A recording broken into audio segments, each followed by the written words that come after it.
Can you guys hear Roy? No, not No. yet. Give us a second. Okay. Well, hey, we are now live. We're a bunch of goblins with math rocks who are having technical difficulties, so bear with us just a minute. But I was already hitting the buttons when you said that, so we're going through. We're just trying to set up prizes prizes microphone right now. Yeah. You know, We I had to change spots for a I am reason. I am absolutely working on trying to make a logo that says goblins with math rocks. It's been one of those weeks where I've been distracted by everything else, and I'm not an artist, so I'm trying to find elements online to build something with. But I like goblins with math rocks as our name going forward. And since I haven't seen anyone else officially using it, I don't care. I'm still going to do it, even if someone else is doing it. So while they're working on that, I'm just going to go through a little bit of our quick backstory.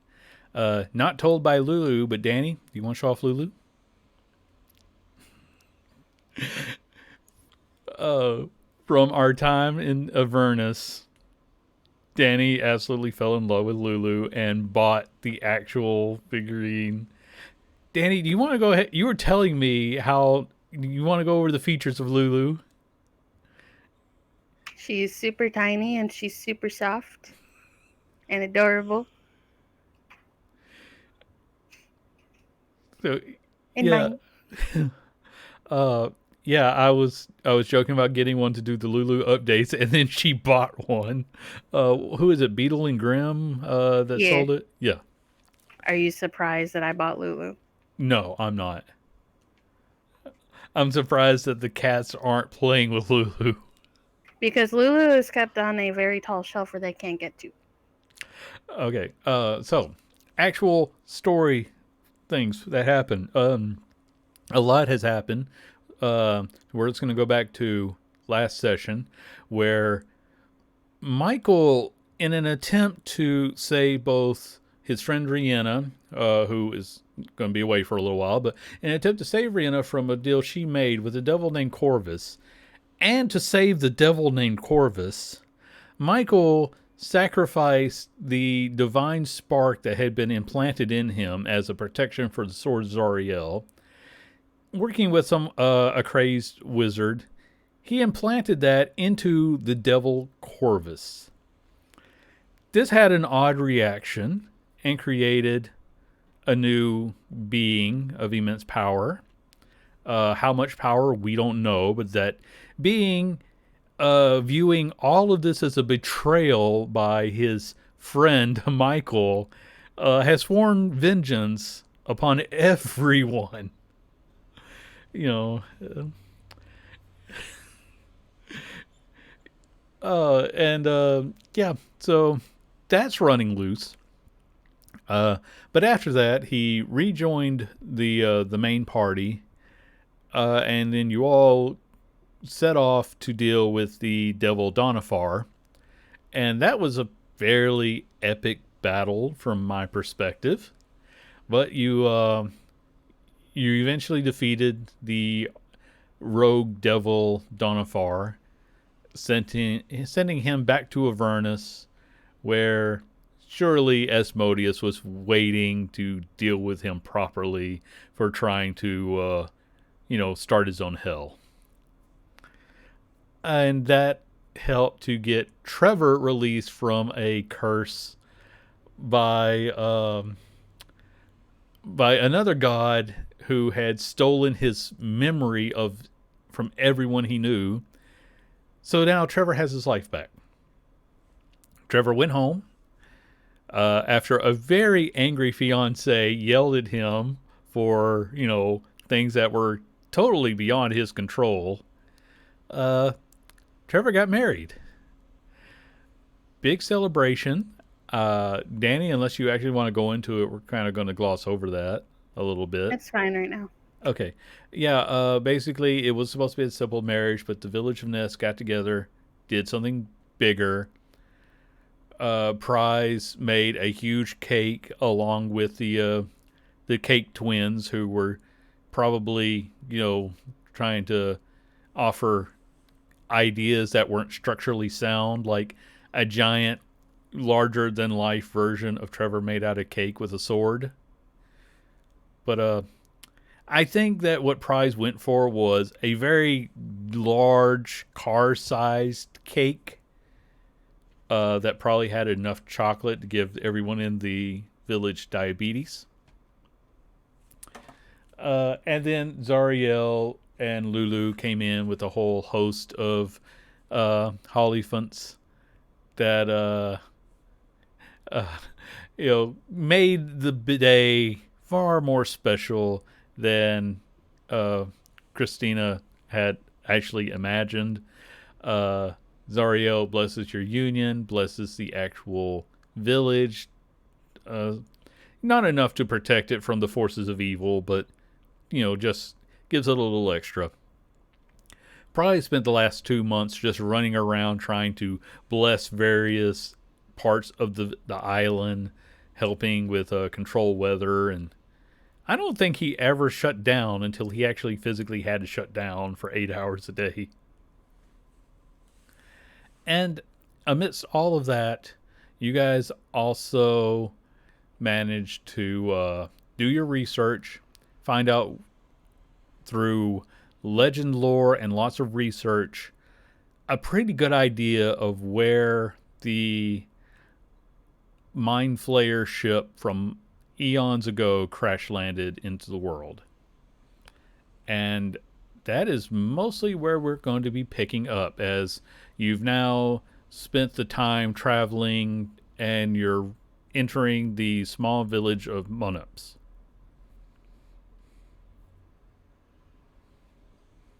So we need to get the proper paperwork for the excavation? You basically can go and speak to the mayor of the town about such things, or you can just keep right on walking and start digging without his approval. It's up to you. No, Michael will grab Prize and Trevor and just start heading, angling them towards the mayor's estate. I mean, we're still having issues, so. Ooh. He's showing up as muted on here. Muted with no sound.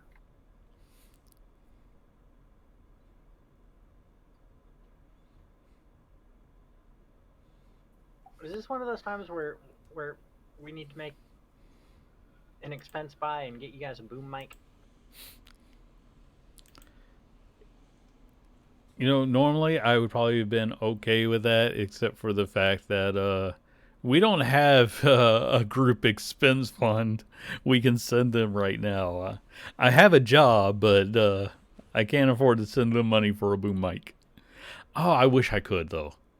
Give me a couple of months and I can. I have to pay for all the other stuff I've been doing lately. Or if somebody wants to contribute, we have links to various crowdfunding things, and I promise you, those funds are used for production purposes. Whether it's this or whether it's my short films, everything gets used. So if you tag it with Danny's boom mic, I will send them money for a boom mic. Okay, so every time you do that, I just want to have Lulu. And then they went off to fight the big mean devil. And then Michael and then Trevor rushed forward and got hit really hard over the head. And then he fell to the ground. And then a giant wasp took me away. Okay. So, well, obviously we're going to let Roy keep working, but I'm going to just kind of describe, bits of the town. This is a very small village. I mean, this is Nest is growing and still has a lot of work going on. This is an established village with like a small, maybe 10-foot, wall around it. you see a few various rangers that are sort of walking around. That's sort of the town guard. There's a few people in a bit more armor, but this is a forest edge of the country type of a village. Everything is small. What sort of market there is pretty well cram packed. Not with people, like actual the buildings are right and tents are right next to each other. So, uh, if there's anything you wanted to do, uh, let's put it this way: if you're thinking about eating, this is the sort of place where there's this little old lady who sells porridge, and she's been refilling the same pot for 30 years. Wait, are we in Nest or are we somewhere else? You are somewhere else. You, Okay. yeah, we're skipping over the long travel time just to get straight to the adventure. I figure in Nest there, dude has helped there be a little bit better hygiene than what this place has. Although the dude can actually just walk around curing people of disease. This is Because there was something I did want to do, but we don't have to do it in game. It was just no. funny. Let's go ahead and do it while he's working on audio. Today's a little bit messed up because everybody had to bail at the last second, but we're still doing this. Well, me as Danny, I'm trying to ship Randolph and Angela, so I want to start that in motion. Oh yeah. Let's put it this way. I don't care how high your charisma is, you can't roll high enough to make those two do anything they don't want to do. No, just like, like start things, like give a little bit of push and then just let everything else go. Like, we're going to sit by each other. Well, she is basically the head of the ruling council. She don't want to be, the one in charge, but she's because of her noble background as uh, a daughter of the person who ran a village. She knows how to do all the work that needs to be done. Um, and Randolph is the enforcer. He is the sheriff. They are usually, they always are together, until he goes on patrols. He's just there making sure that everyone does what they need to do. So for them being together, it's usually a meeting, but they're usually, it's like setting together is sort of common when there's a meal because they're talking about work. Now, so I assume that Trevor's just going to sit down and try to make that less formal. Probably with Christina's help, because we both know that Trevor's not good at that. I feel like Christina is going to be the one to tell you he's going to break your head open if you annoy him. You know that, right? The first time. Michael's just gonna. If Michael ever hears about this, he's just gonna be like, Oh no. "Why?" I think that Angela was the first one to tell you stay 10 feet away from the sheriff at all times. That's for your safety. After you were in the village for a week, he went out into what they have a woods one day and came back with his oddly carved hammer he hasn't explained. Unless, of course, Michael talks to him. No. Okay. Michael's words with Randall. He is just going to be like, "Yeah." Okay. So And just for viewers or anybody watching, Frick was the flower girl, by the way. yes, our 8-foot bugbear. Possibly sharing it with Lily, because I don't want her to be left out, but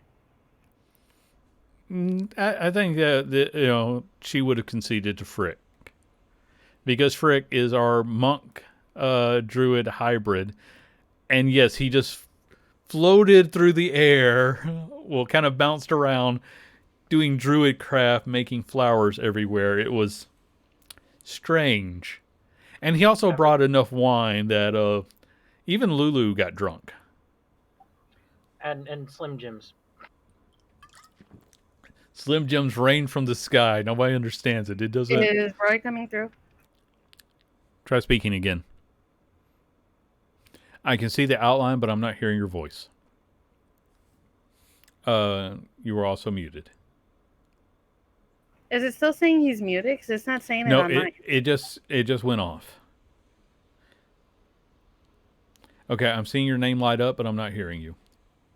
Might be something to check your mic settings.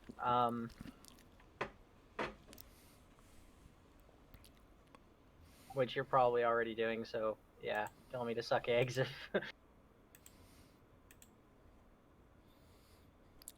Yeah, I never understood that expression.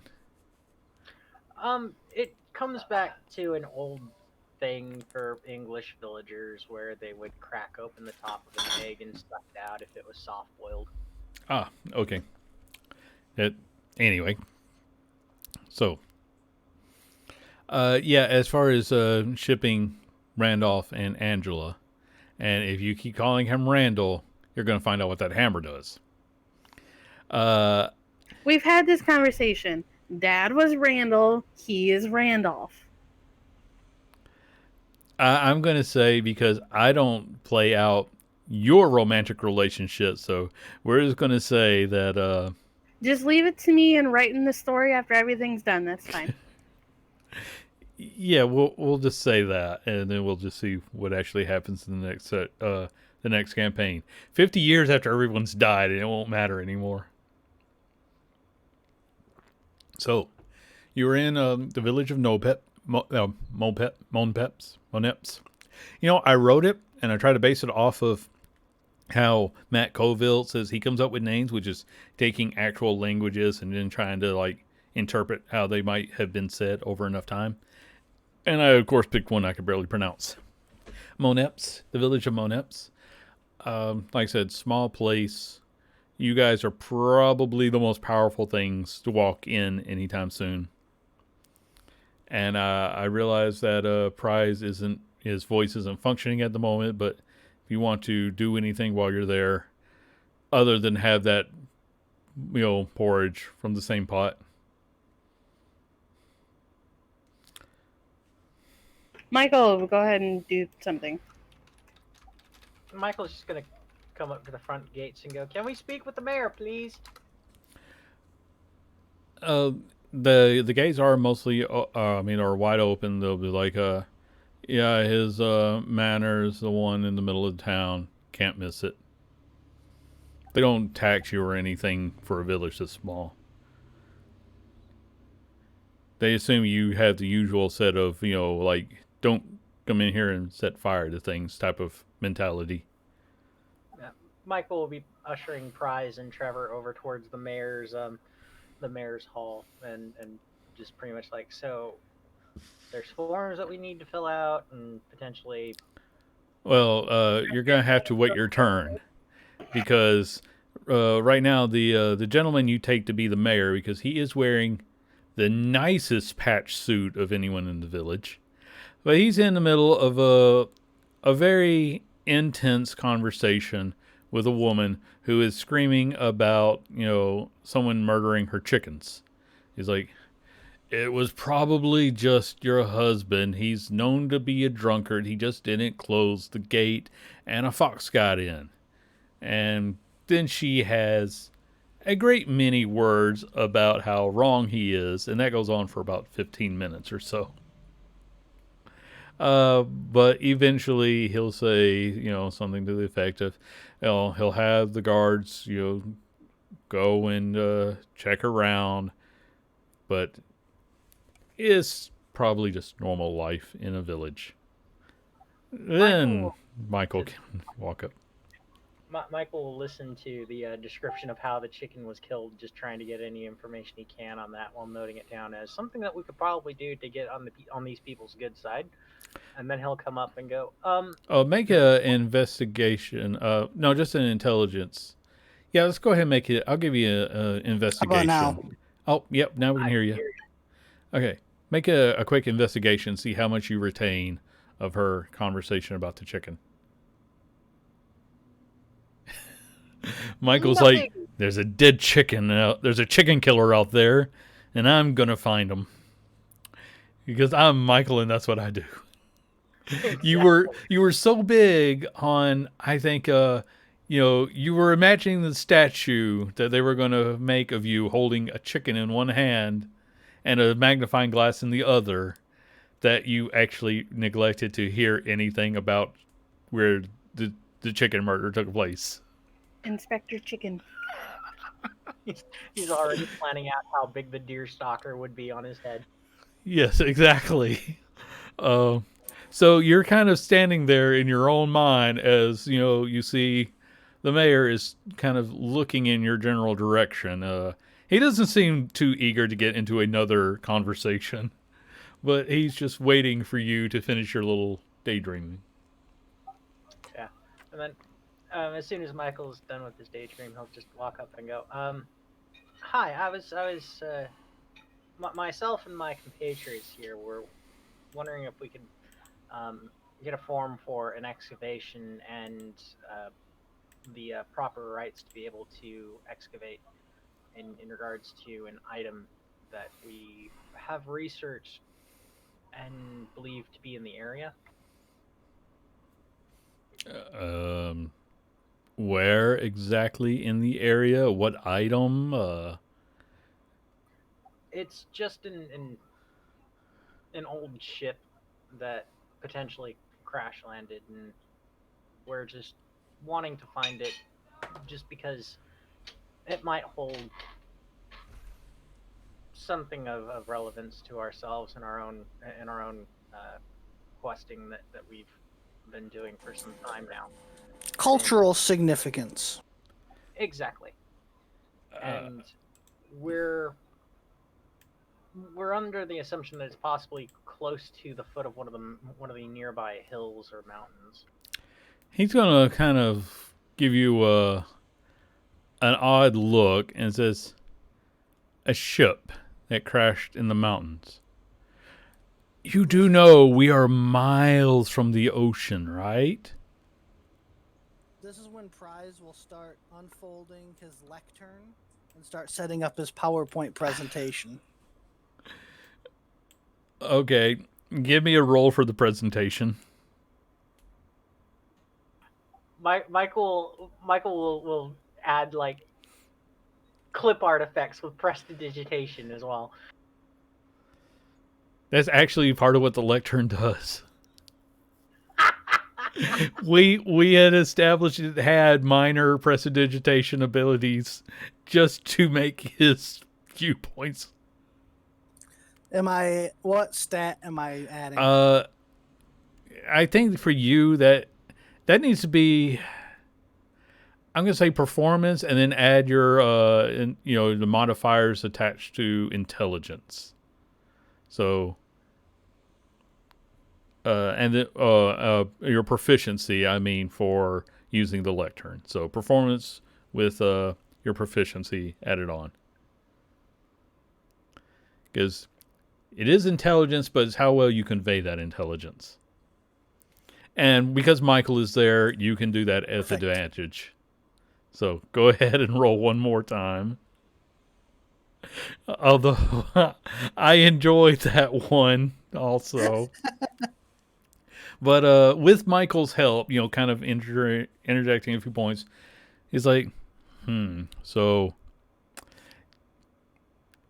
do you explain what kind of ship this was? I explained that it is a ship that was representative of my culture from where I come from. Okay. It's like, well, this is the king's land now, and, well, the marquis's land. The land belongs to someone. So, I suppose that if you were to locate this, it still belongs to, well, the kingdom, because it's their land. But if you were to locate it, we could at least, it can be negotiated. I'll need to send someone along with you for an artifact of this much value. And where did you say it was at? It was located again in the mountains. at the base of one of the mountains or at the base of a hill. It's it, it's from quite some time ago. Hmm. That's going to be a problem then, because the woods out there are haunted. I mean, if the king would look graciously upon our Well, the endeavor. king's been dead for a while, but he's got people who are. There's someone in charge. Someone collects taxes.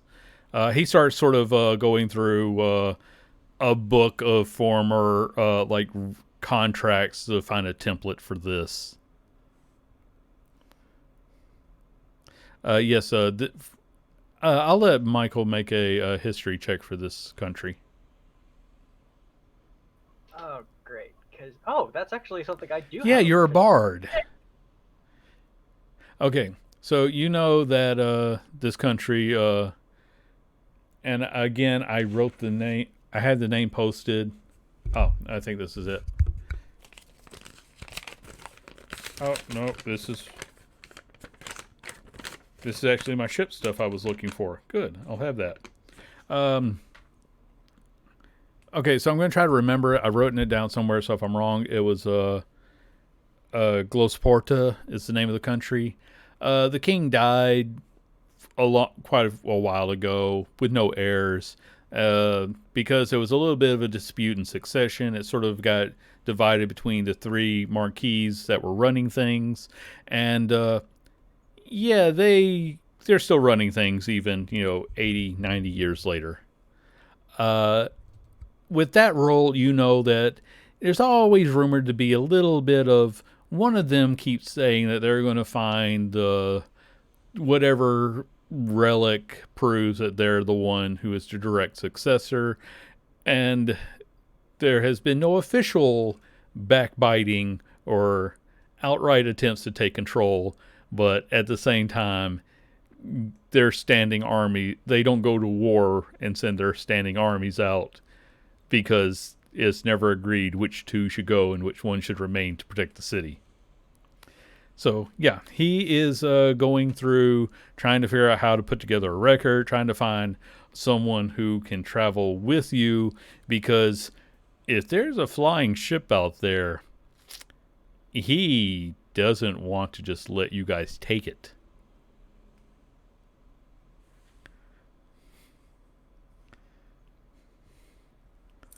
Oh God. So I do have a question. So it's basically the console system for Rome. Uh, Possibly. I've got it worked out in my head, but I don't actually have real world history to base it on. There's three of them. They each one runs a major section of the capital, and from there, it breaks down to everyone. They're the top of the food chain here right now, and there's three of them, so they just agree. Majority rules is how they make most of their major decisions. And there's none of them that are actually more powerful than either of the other two. No, they got a pretty symbiotic relationship going on, where like one controls the college and therefore the mages and all the magical advancements. Another has the farming and crafting side, which feeds the magical creation, and another handles shipping and export. And so, in other words, each one has enough personal power that the other two can't just turn against them. And if two start warring with the other, the third one will just take advantage of whoever's weakest, and so they got a nice little triarchy going on right now. So it's pretty much mutually assured destruction if anybody. Exactly. Yeah. If they try anything, someone's going to swoop in. So it's rumored that they're always trying to find a way to make sure that they're the one that comes out on top. But yeah, so far, it hasn't been worth the risk. Surely someone will eventually come across the paperwork or the signet ring, whatever they need to make sure that they're the one who is the actual heir to the whole kingdom. At which point, surely the other two will graciously accept their lower positions. Surely. Prize will definitely make note of that for later. Okay. But anyway, Mayor Brett is trying to figure out how to, who is brave enough to actually follow you guys into the haunted forest, because a flying ship is going to be really elevate his position among the Marquis. Because whoever he can give that to, and that's your natural insight, guys. You saw the greed in his eyes. Not, he runs a small village in the middle of nowhere. He thought he was had as good of a life as he was ever going to get, and it's not so much personal greed as this is just a chance to, rising tides raise all ships sort of situation. Like his little middle of nowhere village that has to worry about the occasional monster attack, that a fire could destroy all of it. He's just suddenly like, we could be big. I just need someone to follow these 3 fools into the haunted forest. Who's brave enough to go into the haunted forest? So he's it's going to take him a little while, but yeah, he'll present you with a very blank, a very simple contract. You locate the ship. The ship, of course, belongs to the Marquis. Through him, there'll be a finder's fee, and Hey, you'll Andy. yes, Sorry, I forgot I have to push a button. yeah. Oh, while he's doing all that, what if I give him, like, my promise is a paladin that we don't need a babysitter, and if we find anything significant for him in his village, we will definitely not keep it a secret from him. Give me is this persuasion or deception? Make the appropriate roll.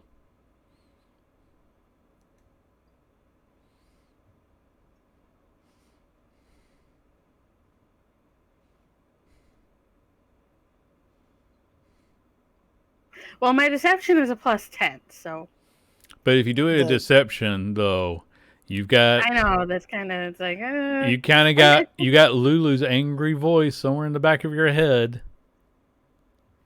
Michael will help you on a persuasion check. It's not actually Lulu's voice. It's just your conscience taking the form of Lulu, as she kind of you think it's like natural 20. It's like, oh well, it's not that I doubt you, Sir Paladin. It's just that suppose something were to happen to you, because it is a haunted woods after all, and I do happen to have a ranger who he won't interfere. I promise. He'll stay 30 feet back. He's just going to make sure that if something were to happen to you, we'll know where to go to follow up, because he just assumes you're going to die. But he has someone who is, oddly enough, willing to go into the forest. So you have no, I used that name already. We're gonna go with Ranger Jimson, who is happy enough to tag along with you guys. He is familiar with the haunted forest, and he's probably the only person who isn't afraid to go into it.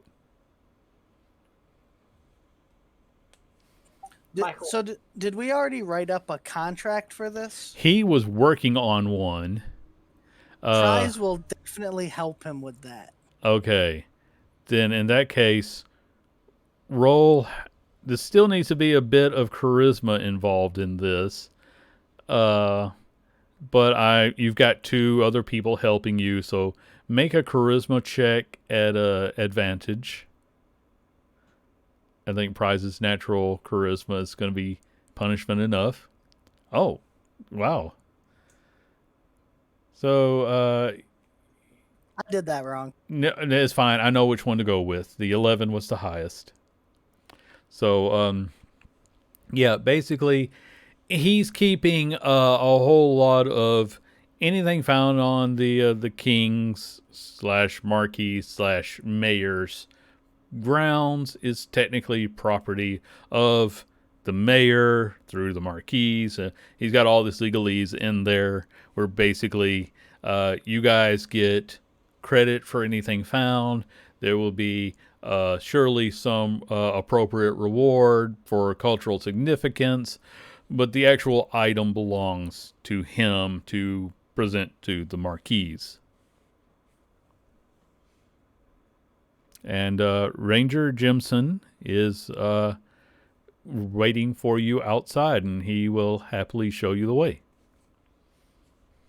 Michael will come up to him and offer him a marshmallow. He just sort of looks at the marshmallow, looks back at you. I am ready to go whenever you are, friend adventurers.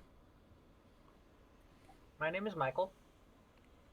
Oh, friend Michael. And friend is actually sort of one of just the way of speech around here.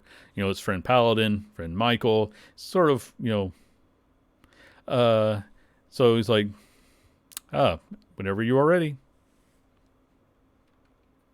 I will just start trudging off in the direction of the forest, just whistling a small tune to himself as he puts the marshmallow back into his bag. Okay.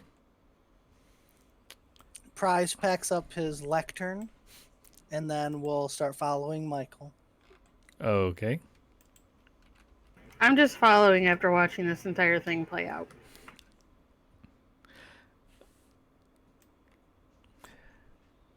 So, Okay. Friend Ranger, Go ahead. how many years have you been exploring this forest? I have lived here my entire life. He looks to be in his late 20s, early 30s. So, when it comes to the saying that this forest is haunted, what sort of haunting are we talking about? Ghostly apparitions, or is it just people randomly go missing, or...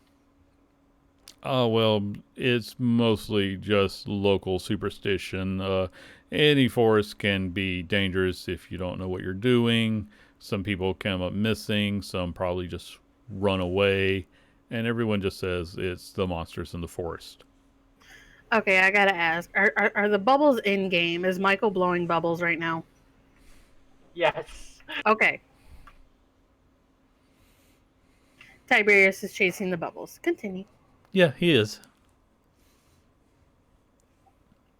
So, there's possibly nothing to it, but just something for us all to keep wary on. That's good.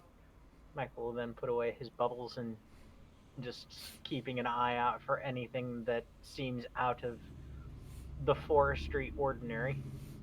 Sure. I'm going to call that one a survival check because it's more of knowing the forest more than just looking. Oh yeah, it's plenty of trees.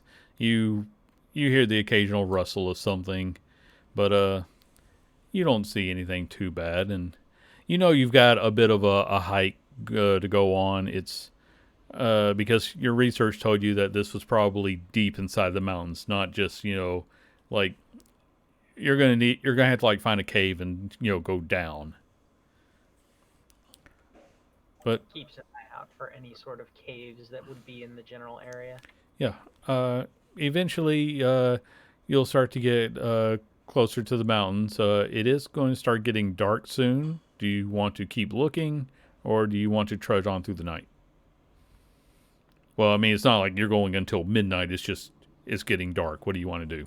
Jimson is actually, sort of leaning towards, it's fine. I know how to navigate the forest in the night. He's willing to keep going. It probably wouldn't be that bad to go for a few hours and then rest at like what, 9 or 10? Yeah. Okay. So everyone keeps on keeping on. I'll let you go ahead and make some perception rolls to see what you see. Michael doesn't have dark vision anymore, does he? No, he doesn't. Then that'll be a disadvantage, Michael. Prize is going to cast daylight on his hammer. Okay. Which didn't help Michael in the slightest. I'm distracted by Michael. Tiberius chasing bubbles. Yeah. Michael was staring at the Warhammer when Prize lifted it up and went blind. Prize, if you don't mind, go ahead and give me a perception if you want. All right, that's not bad. And I will say that you do notice everyone has a bit of a reaction when you cast daylight on your hammer, and that's when you start to see all the scuttling going on. Roll initiative, Michael at disadvantage. Oh yay! I could just give you say that you're surprised this round, but we're gonna go ahead and I think disadvantage would be fine because somehow at disadvantage you're still gonna see. Okay, because it is in that moment that you see several kobolds coming at you. We're not going to use this for the battle map. I don't think we need it. Several kobolds come running out as the daylight hits. Michael actually gets to attack first. Your first attack is going to be at disadvantage because of the blindness, though. You're just striking out at objects you see. Michael's going to cast Shatter at the closest. Well, towards the middle of the group of kobolds. They seem to be mostly surrounding you, and although you can't quite tell if there's like you think you're seeing double, your vision is very messed up. You're going to have trouble aiming even for a cluster because that cluster seems to be coming in and out. Like when you're seeing double. I'll do Eldritch Blast then. Okay. Because that makes more sense with them being spread out. Yes. Okay, let me double check their AC. All right. You will hit you'll hit with the second blast.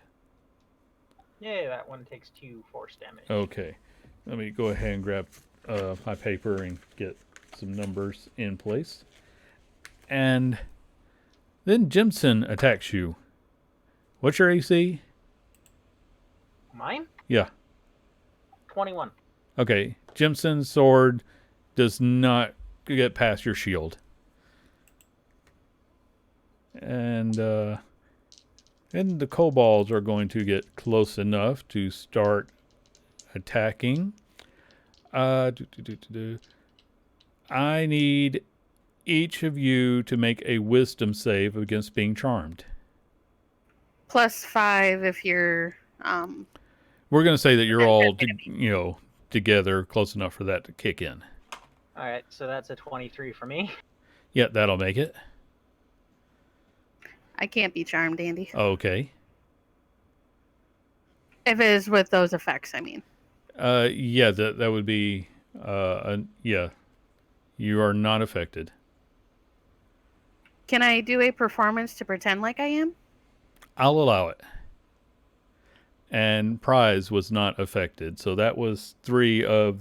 We're gonna go with 7 kobolds, cause. Okay. I'm not an actor. What was the effect? Was it a spell? Yes.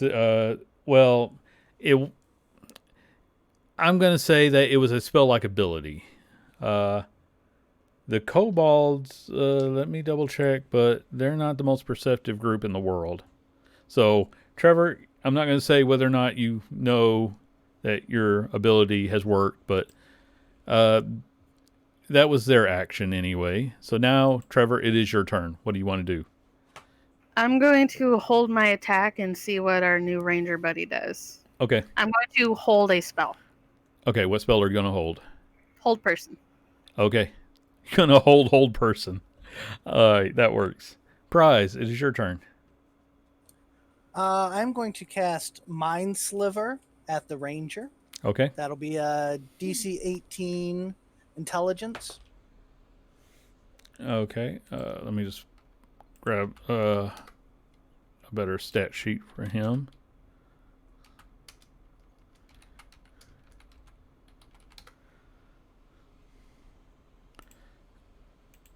All right.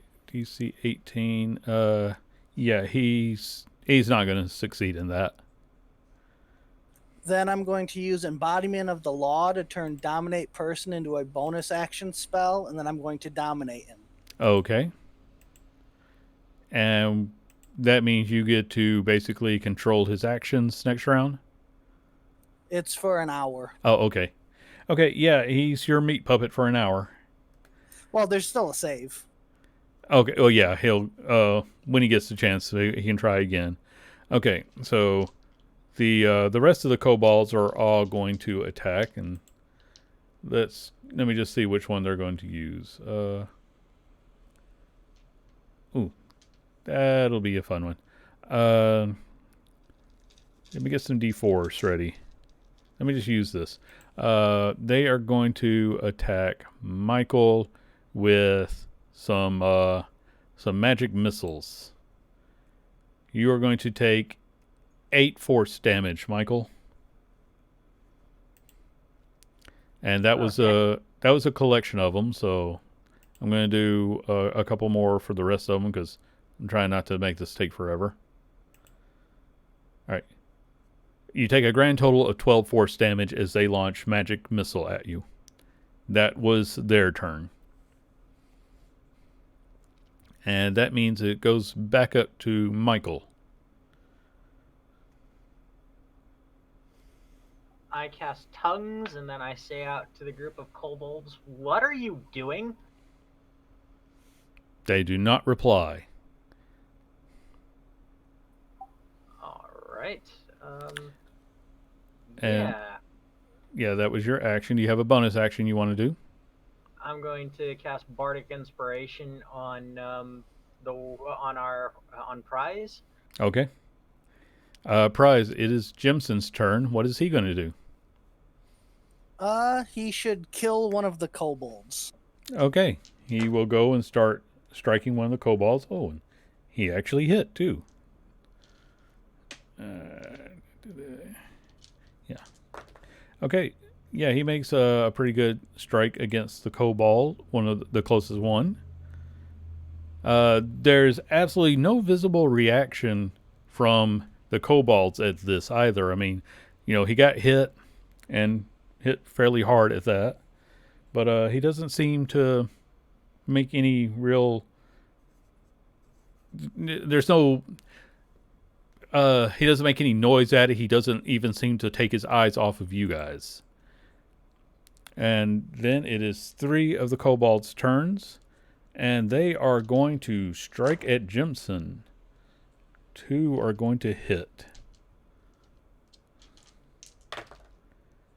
Oh, and now everybody hits good.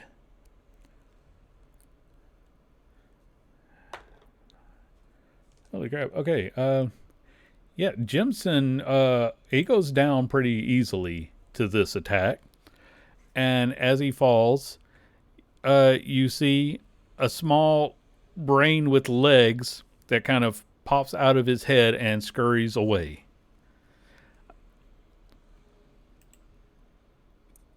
Excellent. And now it is Trevor's turn.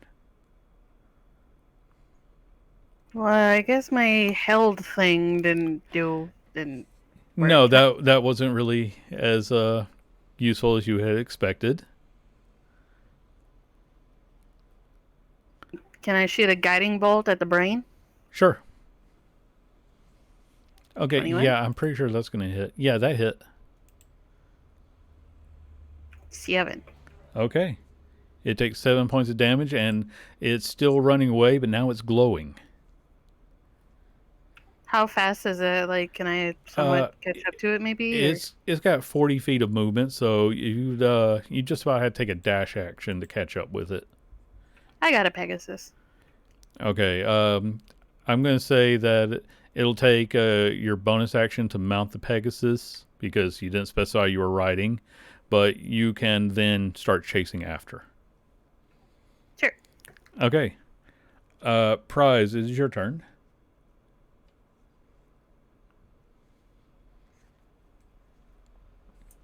So the kobold didn't really seem phased by being hit. No, there was no physical reaction at all besides just the flinching of being hit. No emotional reaction.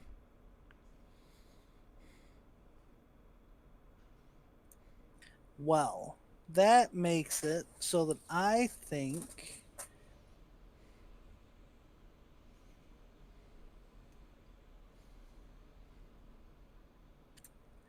I think I am going to put up Spirit Guardians. Okay. What do your guardians look like? They look like perfectly symmetrical squares that are flying around.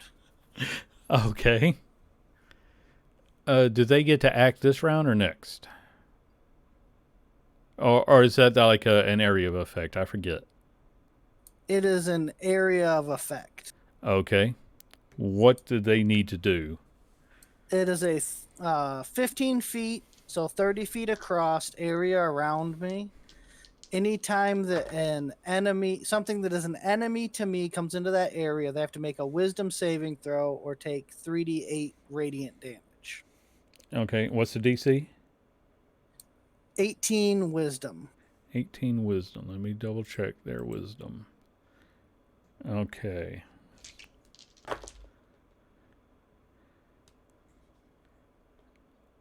Okay, 2 of them will make it. The rest are going to take full damage. And how much damage was that? 12. Okay.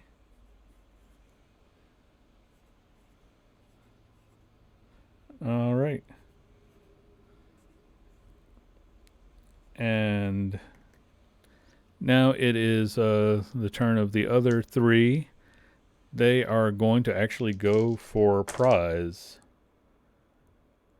They are going to miss prize because they were trying to hit with their hammers or their picks. So that makes it Michael's turn. Michael is going to cast Eldritch Blast at the running away brain. Okay. You get advantage on that because it's glowing. That hit. That hit. And that hit. That's okay. It is severely hurt, but it is still alive. A couple of the kobolds are now going to attack prize. One of them got a natural 20. The other 2 missed.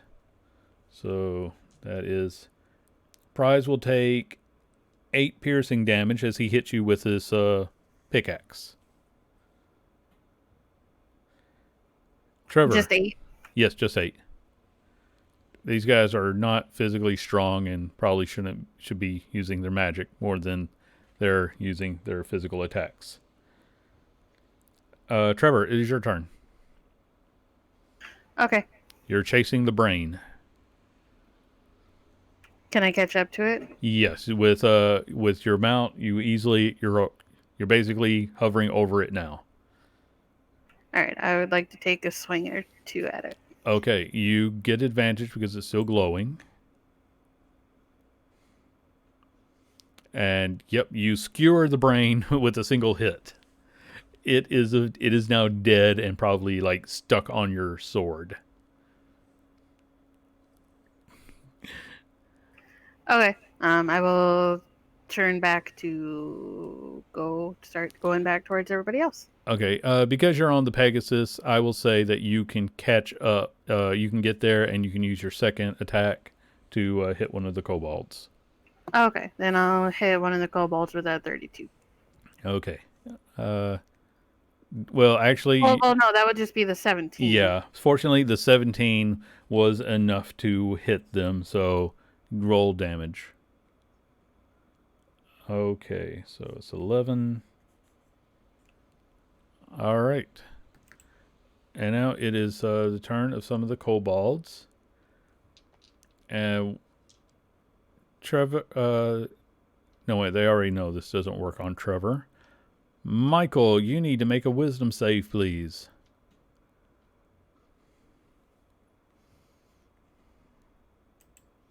Okay, so you hear a voice in your head saying surrender, but you can easily ignore it. The others are going to cast magic missile. They're going to aim at Prize because he's been the biggest threat. Let me double check because I don't know if I was rolling that right earlier. I am sort of winging a lot of this. No, that was about right. Okay. So the others are going to roll. So you take 9 points of force damage, Prize, as magic missiles strike you. I am wounded. And it is now your turn. So how far away from me are these ones that are casting magic missile? We're going to say they're about 15 feet away from you.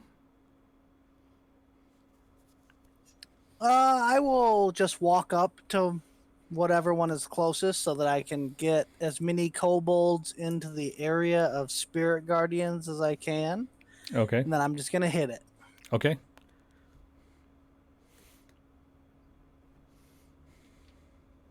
So I'm going to say that they're all in range of your spirit guardians, so they're all rolling for saves. Perfect. Oh, and I get to draw from a critical fail card. I haven't done this in a little while. Prize, as you attempt to hit, your next attack will you swing so hard that you kind of tire your wrench something. Your next attack will do minimum damage. Excellent. And is that the end of your turn? I guess I'll mind sliver him too. Okay. You can do that. I'm pretty sure that's a bonus action. And we'll say it is because you guys are a little underpowered today, so I'm going to be loose with the rules just a bit. We'll double check it later. All right. Oh yeah, he needs to make an intelligence save? Yeah, 18. He failed. He takes 9 points of damage. Okay. And now they all need to roll save for your spirit guardians. One will make it. Oh wait, that was a wisdom save. None of them make it. So roll damage for spirit guardians, please. Okay. Another 16. One of them falls dead.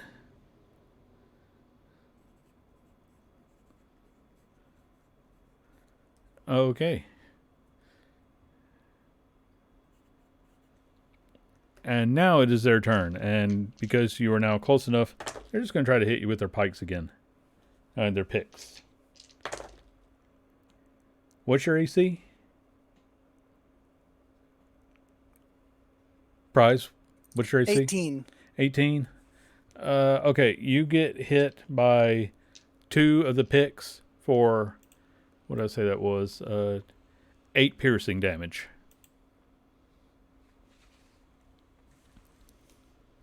And Michael, it is your turn. Michael's gonna start off by casting Eldritch Blast at the weakest of the kobolds to get them down. Okay. That'll hit. So it takes 6 force. Is it dead? No, these guys are still a bit healthier looking. That'll hit. Okay, so grand total of 9. Grand total of 15.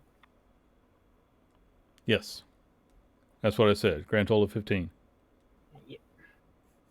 Okay, I mean, he's hurt bad, but he's still up. And then I'll cast Bardic Inspiration on Trevor. Okay. Trevor, you are floating above the... oh, wait, I forgot. There's a couple of them that can attack. Yeah, they're going to miss. They need to go back to their magics, clearly.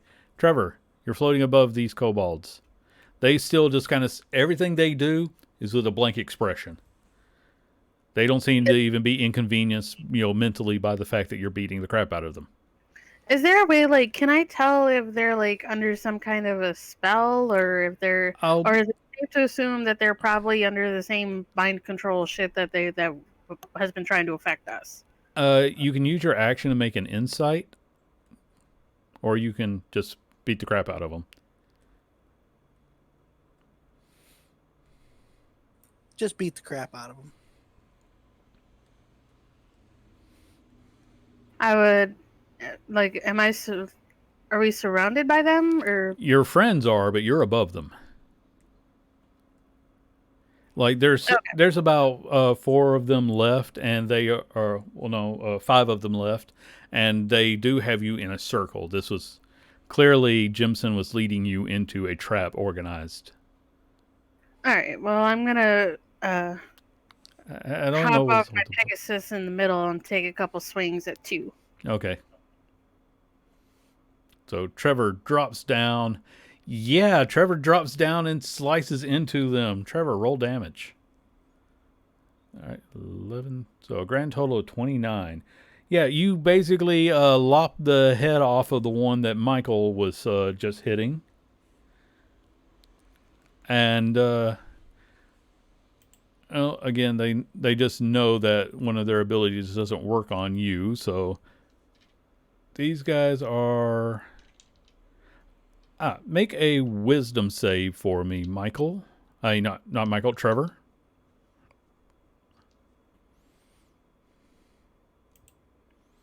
19 with my +5.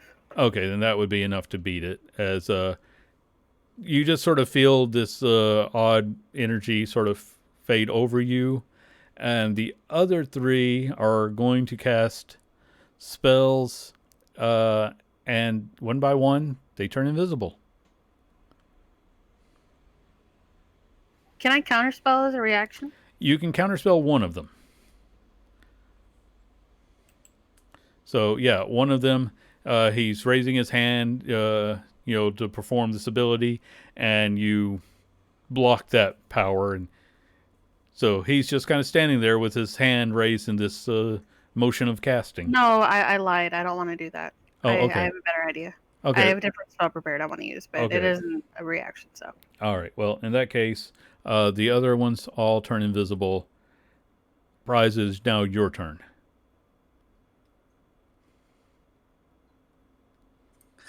Is there... So they're all... The ones that were around me all went invisible? Yes. Every attack against them will be at disadvantage.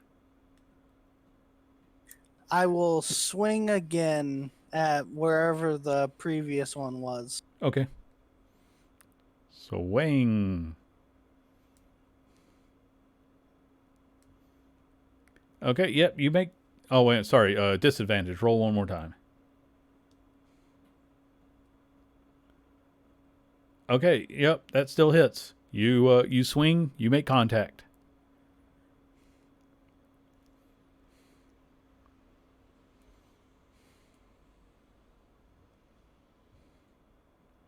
Okay, 13 damage. Yeah, you feel 25 altogether. Oh, 25, my bad. Yeah, you feel the crack as you hit his head. He's not dead, but he ain't happy.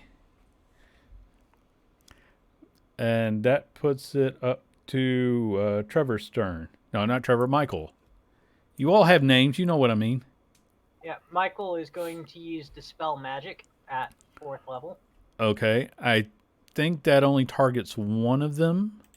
No, it's all spells within a 120 feet radius. Ah, okay. We've never actually had to use that in combat before. They need to make... I think you need to make the check then. No, wait, it's a DC. They need to make the check, don't they? Somebody needs to make some kind of a check. I'm gonna say it's their spell. They need to make the check. What? So if it's under a 4th level, it just automatically fades. Okay. I'm double checking. What if it is above 4th level?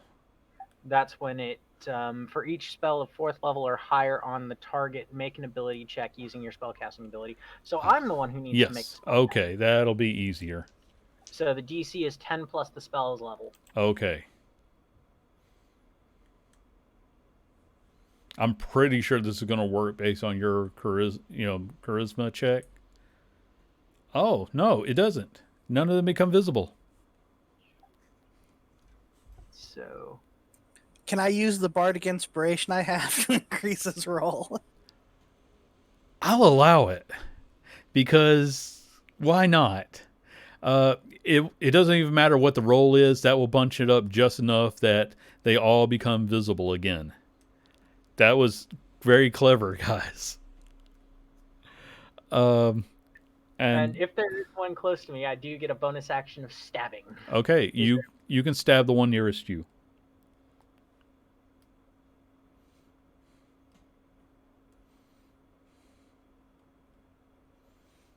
Okay, yeah, even if he tried to do something, that wasn't going to stop him.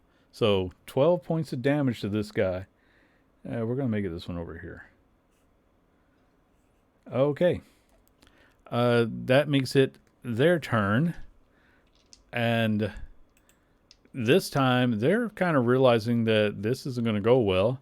They all start to cast, and they do this in unison, by the way. Like, they all throw their hands up in another arcane sign. And unless somebody tries to stop them, they cast fly, and they begin to fly away. I will say that each of you can make an attack against the one closest to you as they start to leave. Yeah.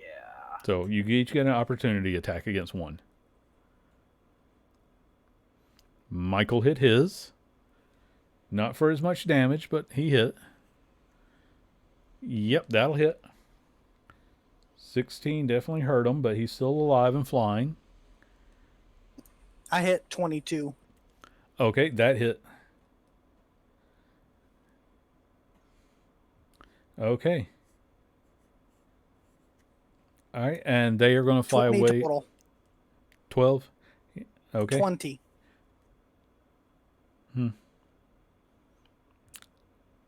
Okay. Oh, you deal 20 damage? Yeah. Okay. No, why are you rolling twice for damage? I have the Divine Strike or whatever it is for clerics that they get at 8th level. Oh, okay. Just checking. That's cool then. All right. So let me redo that math. Yeah. Okay. You hit that one pretty hard, but he's going to continue to fly away. They're flying at about 30 feet. So, Trevor, if I'm going to say that I think it's more fair to say that mounting and dismounting will be a bonus action for you, because that just makes more sense than you using your movement and then your horse getting full movement. So if you want to mount and chase, or if you want to throw a spell at them, it is your turn. Mountain chase makes more sense than wasting more spell slots. Okay. You can go after the one that's bleeding the most, or you can go after the one that you were closest to. Actually, in your case, that was the same guy. Well, do I still get 2 attacks? Yes, you do. I'm just thinking about which one you'll strike first. Okay, we'll go with the closer one and then go for the further one. Okay. All right, yeah, you hit him. Yep, you kill that one. He falls to the ground. Oh, let me... I feel like this card is unnecessary, as he's probably... your damage was going to be, what, 20? Yeah, the card was useless. You cut another one down. The last one is flying away. He was the healthiest. He used bleeding. Wait, I thought there was only the 2 left, because didn't Prize kill one? There was 3 that are flying away. Prize hurt one, but didn't kill him. That is actually the one that is left, and he's making his way out. And Prize, it is your turn. How far away is he? At this point, he's about 30 feet away from you in the air. I will mind sliver him. Okay. Intelligence 18. I get the feeling that, oh, he made it with a 20. Ridiculous. I know, that's exactly what he needed. And then I will make command a bonus action and command him to land. Okay.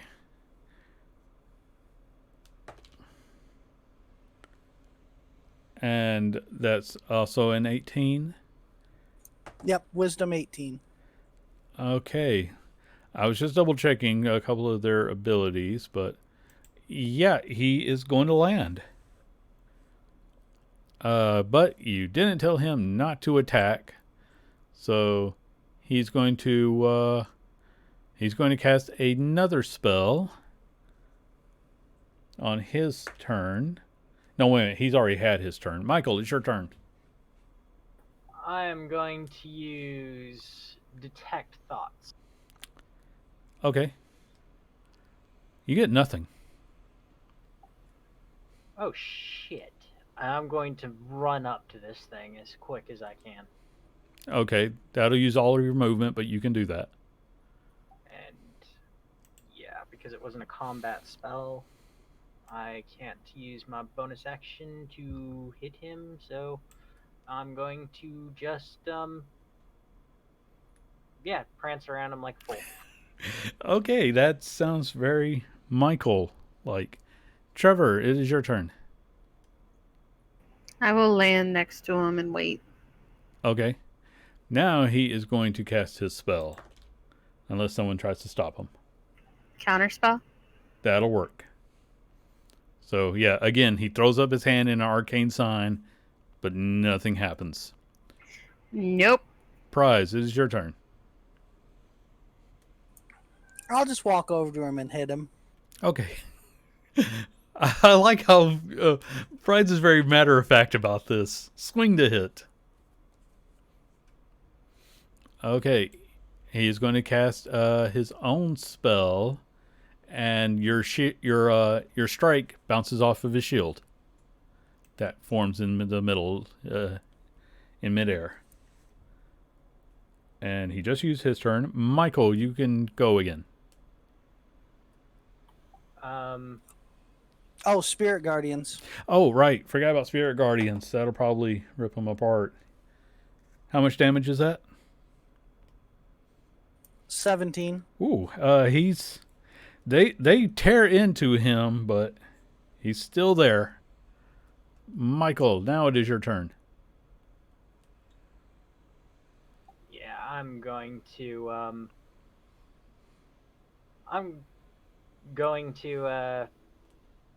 stab the kobold. Okay, stab the kobold. Stab the kobold. Stab the kobold. Yeah, even with his shield, that won't be enough to protect him. You deal 10 points. Oh yeah, I forget. I get 2 attacks around. Oh, And great. I get to draw a card. Make a dexterity save for me, please. Okay, so basically the kobold steps to one side. You two switch places, but you don't lose your balance. So the kobold is no longer surrounded.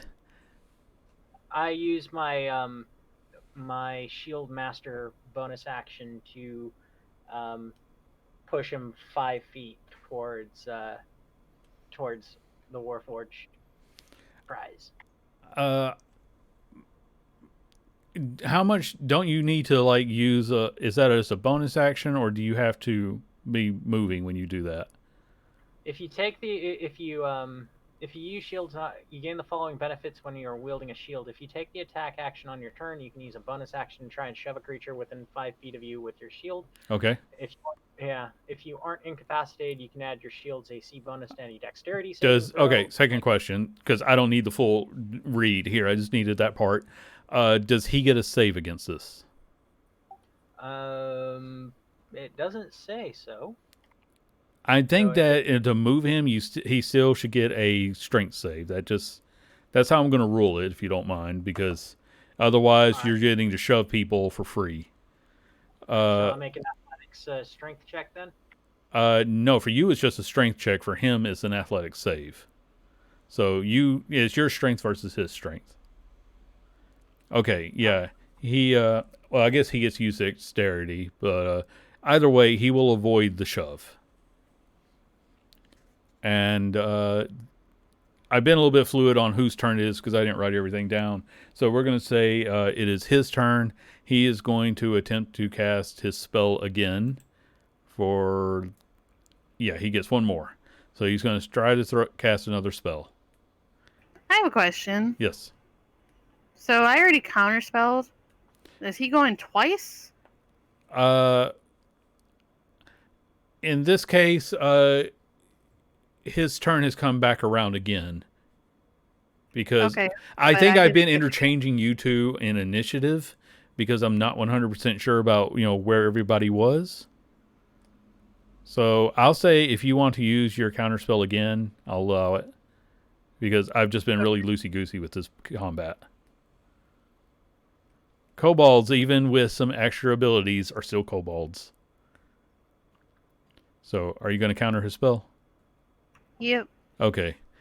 Then apparently this guy just doesn't learn and still fails to cast his last spell. And Dude, now it's Trevor's turn. Okay, I'm guessing we're killing the thing. I mean, it's up to you. You can try to restrain him, I guess. Okay. Well, how hurt does he look? He's bleeding very badly. Okay, we're going to hit him. Okay, that hits him. I'm going to smite him. Okay, so yeah, you didn't even need the smite. You cleave him in twain. Okay, then I guess I won't smite him. Yeah, Okay. but he Nothing wrong with a little overkill. And then, question before we end my turn. Yes, Has it been more than a minute? I'm going to say no. Okay, then I'm going to make our way over to our ranger friend. Okay.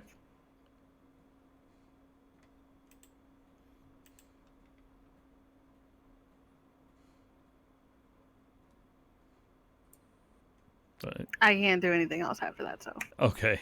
Well, we're out of combat, so Oh, well, I'm going to try casting Revivify. okay. Because he's dead, right? Or is he just hurt? Well, his brain ran away, so he's probably dead. Oh, I didn't know that was his brain. A Prize supports trying brain to ran revivify. out of his head. Unless he had two brains, a brain with legs ran out of his head. I will let you imagine that however you like. So would Revivify even work? No. Michael casts Resurrection, pulling out a diamond from his bag of holding, and then crushing it as he casts the spell over the ranger. All right. Prize stands back and watches, enjoying everyone else being a cleric. We have had survived for a very long time without a cleric, so cut him some slack. Suddenly the man's eyes open wide. It's like, oh, wait a minute, I forgot. I'm trying to decide. Yeah, we're going to go ahead and let this work. You use the diamond. There's always a thing about can the soul return. In this case, yes. The man's eyes open wide and he's staring at you. It's like, well, So your brain splattered over there, but the bard gave you a new one? What happened? what Welcome back. happened? Would you like a cupcake? He's very confused by what Trevor just said. He's like, okay. He starts eating the cupcake.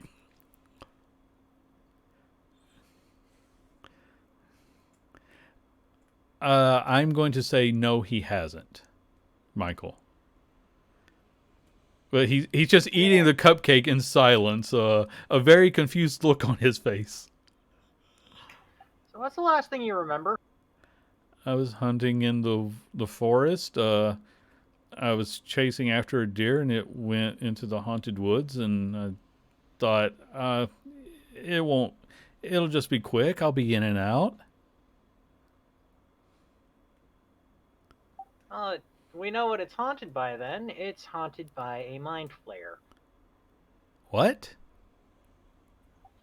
That little brain with legs that came out of your head. What when brain you got- with legs? What? He starts checking his head for holes. It's not. You're not gonna have a hole in your head anymore. If there Then was how one. did it get into my head? How did it get out of my head? Is it still in my head? Oh my God, is it in my head? No, I told you, it's splattered over there. That doesn't make me feel any better. Speaking of which, I'm going to go look at it. He's over there like, if that's my brain, then what's... The bard gave you a new one. Thanks, Ariel. Thank you, Zariel. He's looking at Michael when he says this. Yeah. Okay, Trevor, what do you want to do with the brain with legs? Um, I don't know. Can I like do like a divine sense or something on it? Like, can I tell? Because apparently Michael knows everything about mind flayers. I don't know what a fucking mind flayer is. So Michael knows lore. That doesn't mean lore is correct. I know nothing. So I'm going to go Uh, figure out what this nasty thing is. I'll let you make an intelligence check. You know what? Prize. You're a paladin, and you're aiming more. Are you aiming more for the spiritual side or the medical side of this, Trevor? If I say spiritual, do I get a better roll? You get to roll wisdom instead of intelligence. Let's do intelligence because at least I get a +1 with that. Okay. Yeah. Brains shouldn't have legs, should they? That's definitely not right. Nothing about this that you went to hell. You did not see brains with legs in hell. You saw many horrors, but that was not on the list. Prize, what were you wanting to do? While all of this is going on and they're investigating the brain and resurrecting him, Price stands there with a puzzled look on his face in the background and pulls out his copy of the contract that we signed, and he's now looking over it to determine whether the contract is still valid since this guy wasn't actually really sent with us. There was absolutely no mention of voiding just because this man died. This man was just. It does say that, a guide will be sent along, but they basically didn't. They thought that the guide was going to be smart enough to run away at the first. In fact, it actually says in there the guide is not responsible for the health of the party. It does not say the party is responsible for the health of the guide. He gets a satisfied look on his face, nods, and rolls the scroll back up and puts it away. All right. Michael, you have a confused man who's finishing off his cupcake and while trying to figure out where his brain went. Michael just hands him a marshmallow now and goes, He just eats it reflexively. He's basically, whatever you get, if it's food, it's going in because he doesn't. He's very, very confused. This has been a bad minute for him. So, welcome to the One Time I Died Club. You now have a very good story. I'm trying to get jackets made for everyone who's been a member of this club. He gives you his measurements. I mean, technically, the only time I died legitimately was before I met you. You guys just enjoy watching me get knocked unconscious all the time. It's the faces. You make such sweet-looking faces. It's like seeing a cherub asleep. You people are weird. I'm leaving now. I'm talking to my wife about how I sleep. The gentle repose of death. So Dude. at this, Jimson is very confused. He's just going to get up and walk back to the village. Dude, you're kind of under contract because the brain volunteered you to be our guide towards the forest. Oh, fuck that brain. No, So I am not going back in there. I am not. And he runs now. He runs away. Okay. Price holds up the scroll, and he's like, but Technically, he broke contract, so we don't got to listen to him now, right? I mean, The way the contract read is it never mentions the health of the guide. The guide is not a requirement. He was sent as an observer, as an impartial observer. He was just there to, in case something happened to you guys, he was supposed to be able to guide other people to the lost treasure. So I will say that I'm going to let Prize make this check. Prize, make an intelligence check to determine how this affects the contract.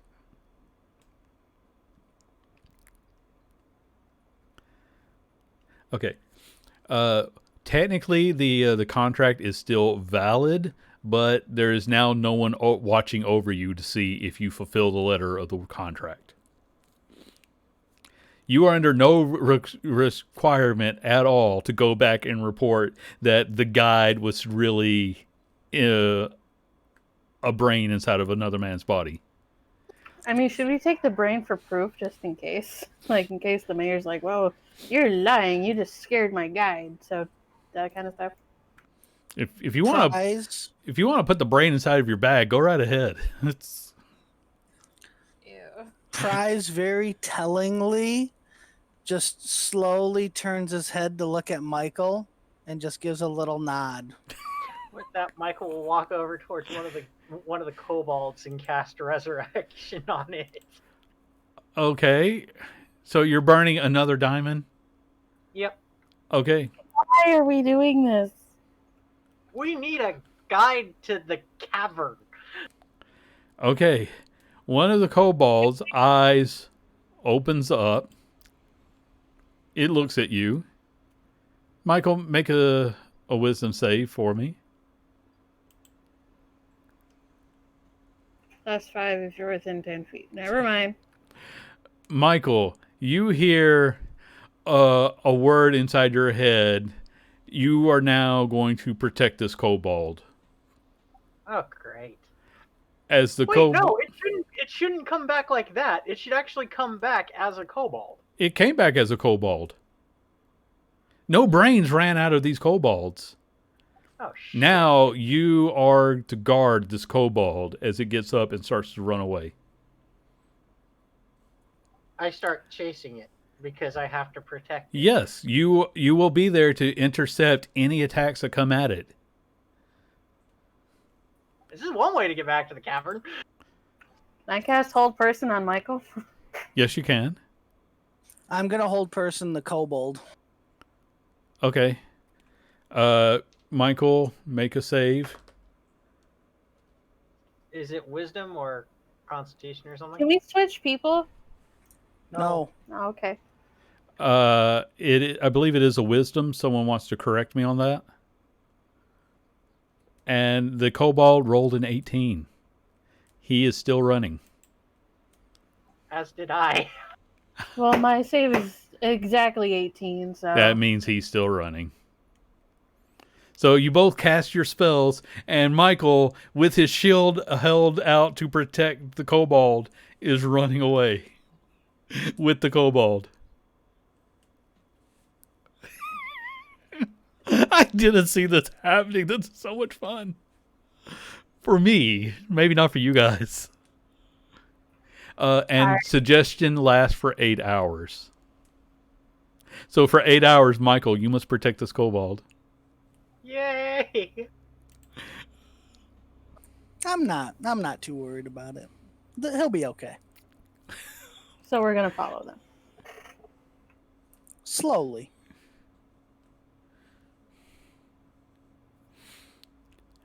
So after a little while of there not being any immediate threats available, We are gonna follow them. Sorry. I want you two to make stealth checks if you're trying to follow slowly. You can keep in sight, but are you trying to stay? I mean, are you just following, or are you trying to be stealthy as you follow? I was just gonna follow. Okay. Prize is 100% not trying to be stealthy. Okay, then that answers that question. Okay. So, after a little ways of it being obvious that you two are keeping a respectful distance, the kobold is going to use his invisibility again. And how far back are you staying, Trevor? Or do you even have another counter spell to try to use on him? I technically have 3 more I could do if I want to use my 4th level spell. Okay, do you want to use it?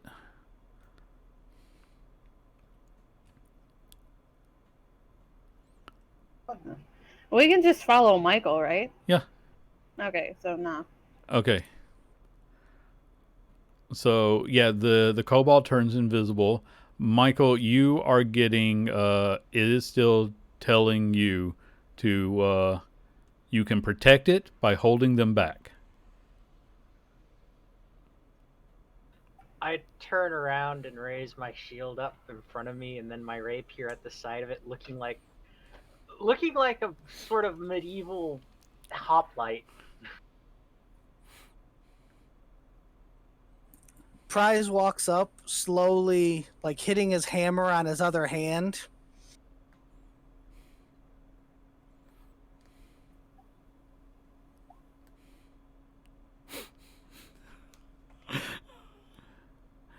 This is still just so much weirder than I imagined it was going to be. So, Michael, Yes. how's your day going? Pretty good. Gotta protect the little one. How's yours going? You know, when I woke up today, I didn't think that I was going to be here. Would you like a cupcake? Narrows his eyes, not putting his shield down.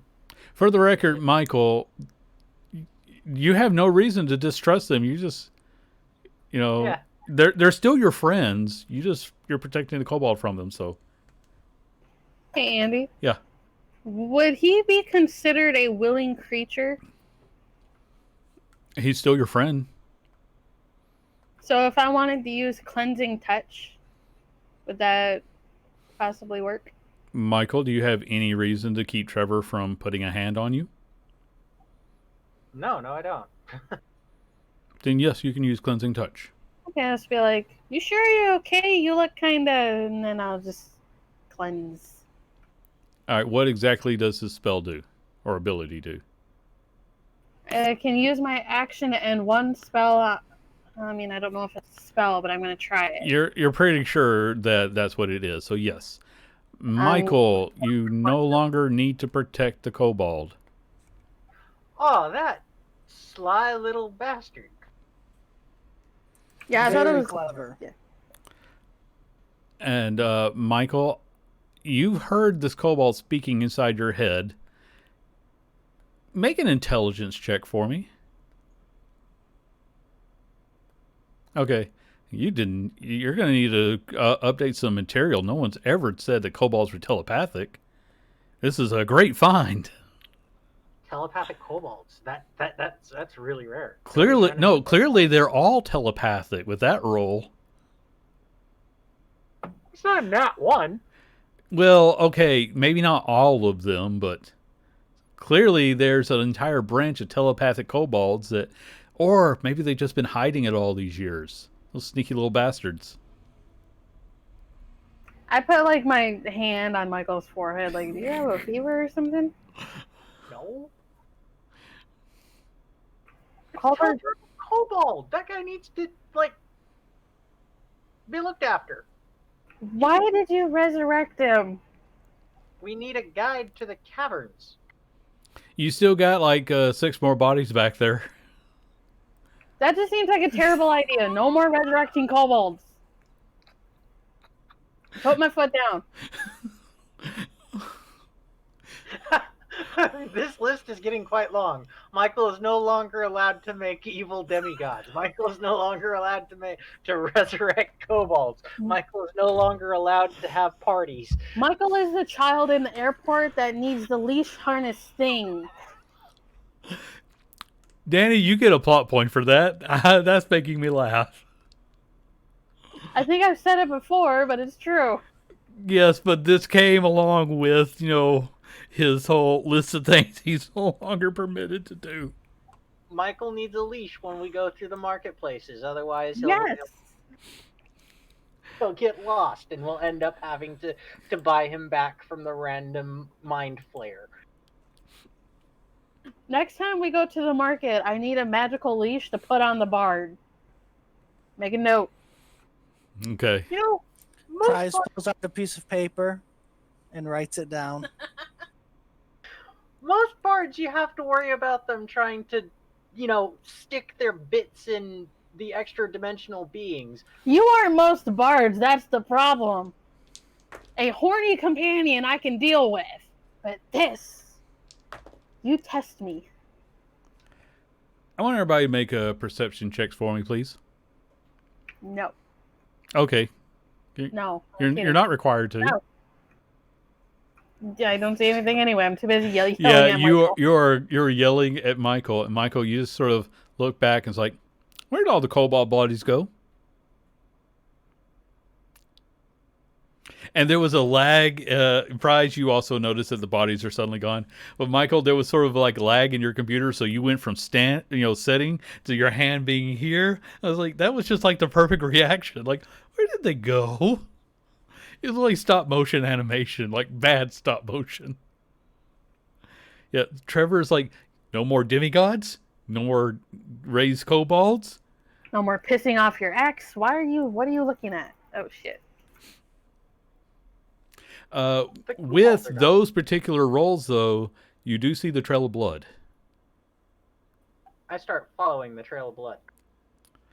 Oh, wait, I agree. I was going to say you have trouble seeing, but I forgot daylight's probably still in effect, and you still got a 23. So, yeah, you're able to follow the trail of blood. It's going to go kind of winding around, but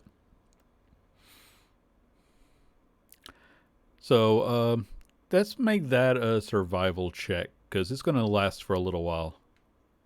Do you want one from everybody?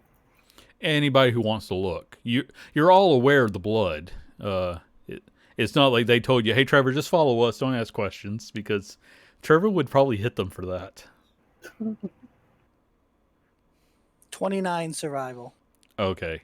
Yeah, with that, you're even when the blood starts to become a little bit less often, you're able to follow it, and eventually you do find a small cave opening. And based on the blood smears, it looks like they've been pulling the bodies through the small opening.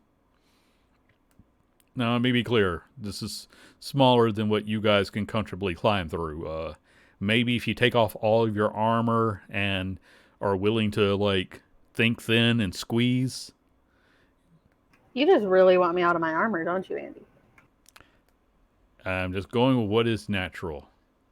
You We can just always wanna- try, you can always go back to the village and get a lot of grease and lard, and maybe you can slide through with the armor, but you might need that without the armor. With tongue. Earthquake? I heard two different things there, so tell me again. I'll let Prize go first. Yeah, his was the more interesting sounding. He just turns and looks at Michael and Trevor, then looks at the hole. Earthquake? That would seal the hole. It would solve the kobold problem. They tend to dig quite rapidly. But if the whole cavern falls in on them, But what if this is the way through to the thing? he peers up as if calculating the answer. I mean, we still have to go through the woods, right? Because we're not even in the woods yet. No, you've been walking through the woods for hours. Like, you started at midday, the sun has gone down at this point. And we're looking I skipped for- over the boring part of the walk. And we're looking for mountains, right? And yes, the cave is actually at the foot of the mountains. Like you walked through the majority of the woods. You were at the foot of the mountains now. It was a pretty good hike, but then again, you had a ranger, even mind controlled or mind devoured. He still was taking you through clearer paths. So you're almost a day's travel, a solid day's travel from the village now. You're at the foot of the mountains. The only problem with the earthquake thing is that if you shake a mountain just enough, you could cause like a rock slide. So unless we're going to be in the air while you do this, I don't think that's a great idea. But also, too, I don't know if this spell will work that way, but if we take some time, like I could probably do a bit tonight, and then tomorrow I could see if I can find like the mouth of a cave or something. I don't know if locate object works that way, but DM question, Sure. because I can't remember the name. What was the name of the ship that we're looking for? You actually never had a name for it because no one actually to know the name of the ship. You actually have to have been, talk to the people who pilot the ship. The people who pilot the ship tend to eat the brains of people they talk to. So therefore, you just had a collection of uh, various bits of lore that led you to believe this is the location. I thought you had said that there was a name that It has a spelljammer name, nautiloid, nautiloid. Okay. and I will say yes, you came across that name. It's not common in this realm, but there was enough documentation of it, and that's what set you on this path. So would having that be technically enough for me to use find the path? Read Find the Path for me real quick. The spell allows you to find the shortest, most direct physical route to the specified fixed location that you are familiar with on the same plane of existence. If you name a destination on another plane of existence, a destination that moves, or a destination that isn't specific, the spell fails. But the destination that isn't specific is a green dragon's lair. I would be looking for the nautiloid in this forest. It's going to be stretching the rules, but it also, I'm going to allow it because it makes more sense in this case. And this is only because 2 months of research has helped to give you a really good idea that yes, it is here. It's not like you just saw a green dragon. Wait a minute, sorry, I'm rethinking again. I'm going to go ahead and allow it because again, it moves the plot forward more than anything else. This isn't a green dragon who's hiding from you. So Prize, after looking up like he's thinking, he just takes walks 20 feet away from the cave, just completely ignoring the cave, and starts setting down all the material components for casting Find the Path. Okay. When you complete the spell, the shortest, most direct route is through that small cave opening, and if you can get through there, you will know which tunnels will lead you directly to the ship. Yes, we do have to go into the cave.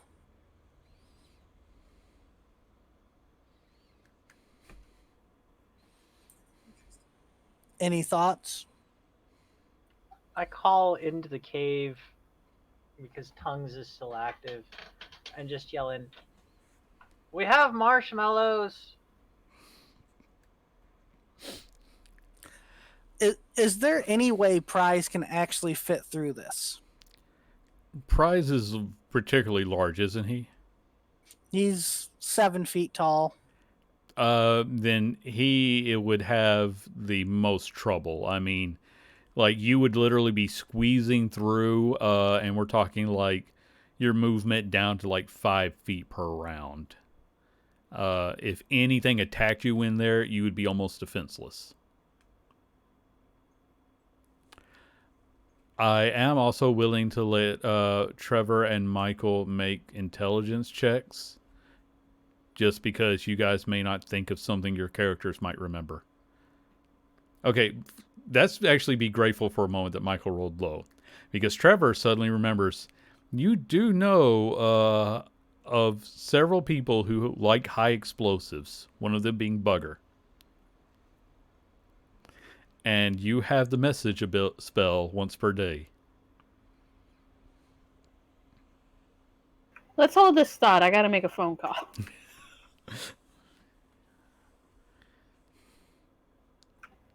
Hey, Bugger. Would you like to join us for an adventure to look for a abandoned mind flayer ship? You get to blow something up. Ooh, and you worded it just right. The message comes back. I'm going to try to set up a teleportation field right now. Hold on. I'll be there as soon as I can. Let's in like 20 feet apart, just in case. And for the record, guys, I was just going to have him magically send you some explosives, but you just told him there was a mind flare ship he gets to blow up. Let's see what method he That's not uses to what I mag. meant, but that's what I already said, so. Yeah, that it doesn't matter what you said; it's how he interpreted it. He heard mind flare ship, blow something up. Obviously, you meant blow up the ship. And because this is Bugger and his artificer magic works, however, is most comically amusing to me personally. You hear a small crack boom of thunder off in the distance. You start looking around as you slowly hear, and here comes a little comet. Michael just starts stepping back, climbing up into a tree. And finally, that small comet, which actually does have a red aura around it, hits the ground. And I would say he landed Iron Man style, but let's face it, this is Bugger. He's not hurt, but when he picks himself up, he's got like a red rod in one hand. He's looking around. Where's the ship? Where do I get to blow up? Thanks for coming, but I might have worded something wrong. You do get to blow something up, but Good, not good, the good. ship. You get to blow up I pointed the hole. Oh, because he pulls out an odd egg-shaped device. He's like, "Oh, are you sure we don't want to blow up the ship? Because all we gotta do is set it down and then press this button. Tick, tick, Don't push the button. tick." No, stop, Mike. No. So you rush over and you press the button again. Like, all we gotta do is put it in there and press the button, and boom, no more ship. But we have to find the ship. Hold on. He digs around in his pack, and he comes out with a keg with a fuse on it. It's low tech, but it works. So Michael stand back. Let the I better I actually like the pull. new meat bag.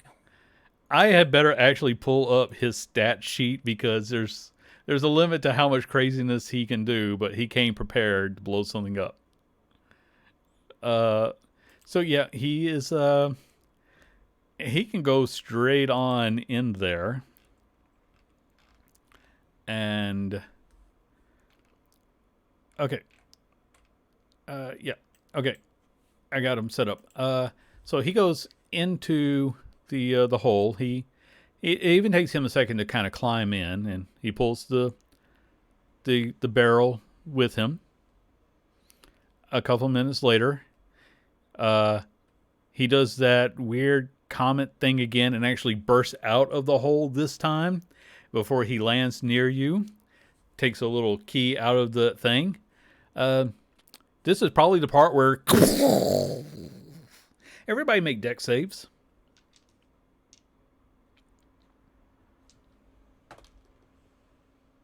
23 total for me. Okay. 10. Everyone gets to add 5 to that because of Trevor ability.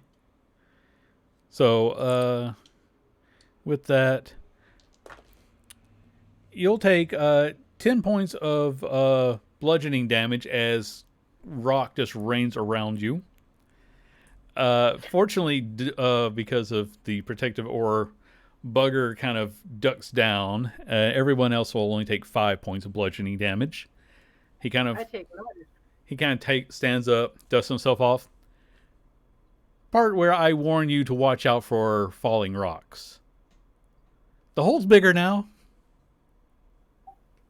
Thanks, Bugger. Michael's just standing behind his shield, just coughing dust for a moment, and then just looks at Bugger and goes, "Dude, that was awesome." I know, right?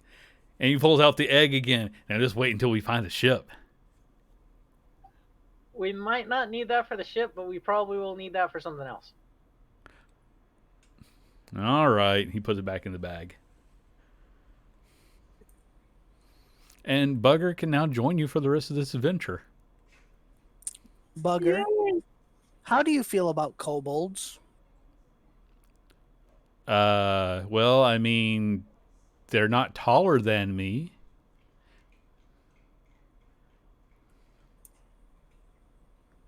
What does what does that mean? Well, it means that I don't have to look up at them. What do you mean? What does it mean? Who are you? Who built this guy? Can I take him apart, see how he works? He pulls out a wrench. No. Aw. This is Prize. He's quite incredible. Um, yeah. I guess that means that he's got no feelings one way or the other, just so long as they're not trying Well, to eat I mean, him. how do you feel about lizard folk? Just so long as they're not trying to eat me, they're cool. Okay. They make good Cajun. Jesus Christ! They're a sentient being. I don't know what that means. They cook good Cajun. No, they usually eat people raw. Not the lizard folks I have met. Oh, anyway. He pulls out a couple sticks of dynamite. What are we going to explode next? Michael starts walking into the giant pit now. Just going, we'll find it. Okay. Yes, the opening was the smallest part of it, and Bugger has made sure that there's now a 20-foot cavern that you can walk through. It's obviously going to narrow down a bit as you make your way, but because Prize knows the path, it will only take you another 30 minutes of walking, and then you find...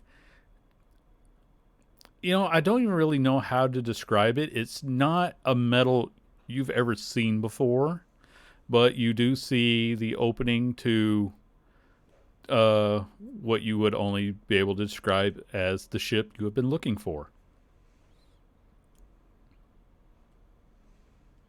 If we're gonna start getting up close, I'm gonna start using my divine sense, see, just to make sure what's going on. You don't sense anything odd around you. Okay. Bugger has got a scratch sheet of paper out. It's like, if we put the explosives here, assuming he's basically doing explosion calculations already.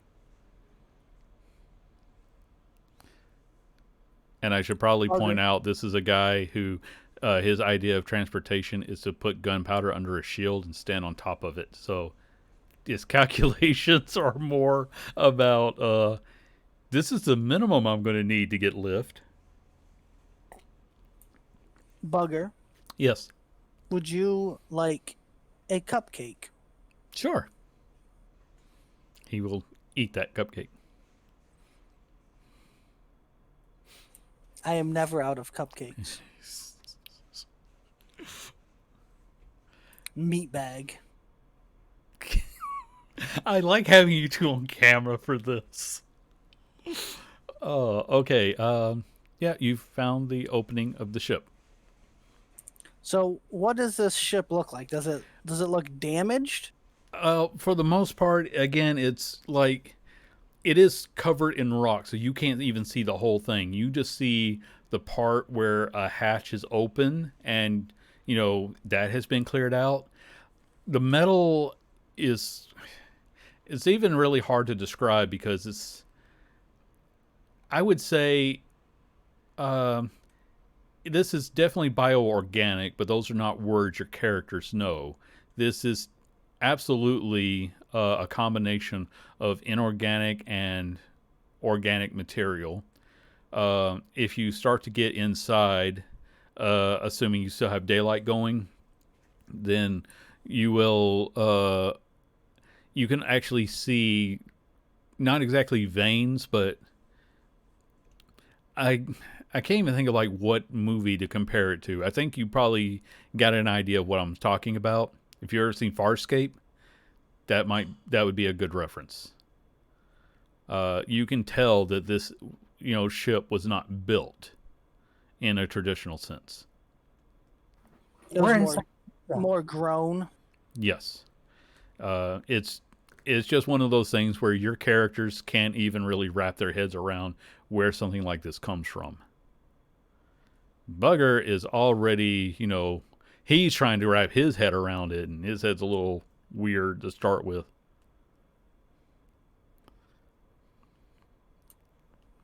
I bet you that if we put a satchel of explosives on the dorsal fin, it'll take it off.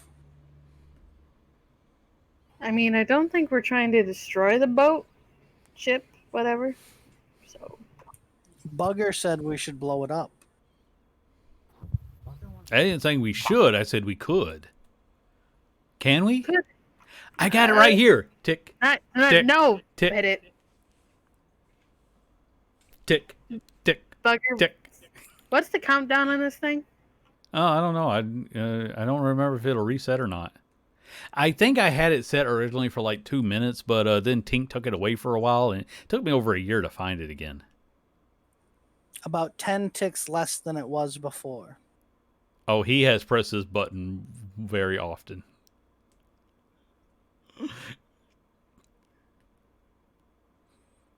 You said there's an open hatch. Mm-hmm. It Okay, looks like the hatch of any other ship. It's obviously like a 10-foot doorway. Okay, so remind me, Michael, why did we come here again? To get the ship, that way we can use it for taking out the Titans and then chasing down Corvus. So should we go in and see like how this thing works or something, or? I mean, we could do what we always do. Use me as the test subject. I go in. If I start screaming, then you know that it's dangerous. Okay, that has never been an agreed situation. You've just decided, hey, I'm gonna go do this, and that led to you grabbing a sword and causing a minor cataclysmic explosion in hell, which didn't kill Corvus, shockingly. And then you did the test subject with you ripping out the divine spark they gave you. How about we just go in together? Okay, but I go in first. I support Michael checking it out. Meatbag. I just have flashbacks of HK-47. Oh, that's the greatest character ever. Michael, Kyle, are you using a different microphone because your audio suddenly sounded different? Yes, Okay. because my computer crashed, so I had to get on my phone. And Okay. No, I just made some adjustments on my end, but just checking. We're gonna throw caution to the wind this time. I'll go, then Michael will go, and then if you don't mind bringing up the rear with Bugger. I enjoy Bugger. Everybody roll initiative.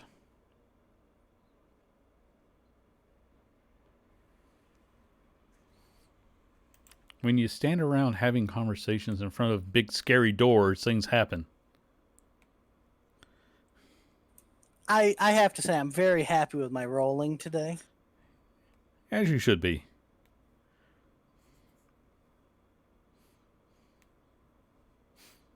Okay, this actually just worked out so perfect. I'm trying to remember names, and we'll put Bugger last because... Okay, so the invisible kobolds will get a surprise round on you because they're invisible and they snuck up on you. So, Michael, what was your AC again? 21. Okay.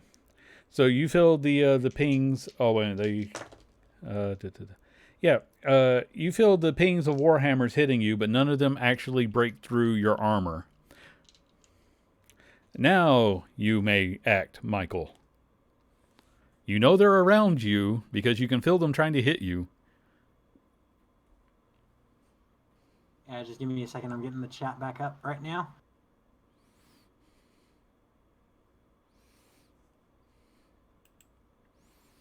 Yeah, Michael's gonna use Dispel Magic. Yeah, let me turn your audio back up, and let me double check. Their spell. Just what level are you casting that at? Level 5. Okay. Then All right. 4 kobolds become visible. And I stab the nearest one. Okay. That it seems to reflect off of his mage armor. That basically, this wasn't like the shield that was used earlier as a reaction. This one clearly just sort of bounces off before it hits him. It is now the kobold's turn again. 1 will hit you for 4 piercing, Michael. Yay. Trevor, it is your turn.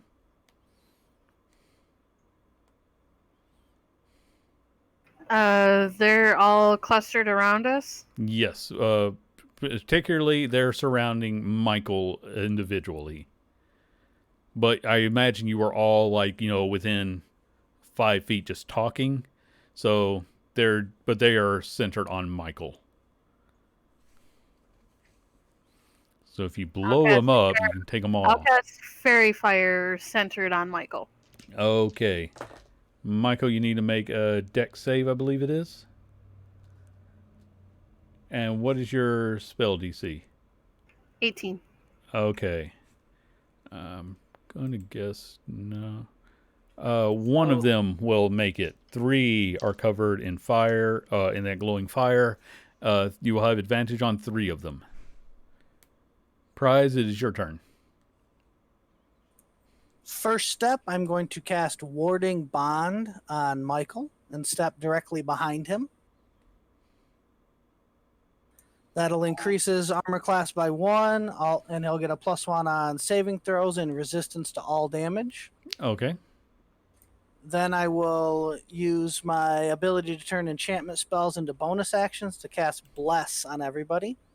Okay. And I will instruct Michael to hit him again. Ooh. Okay. Oh. Let me pull a card for you.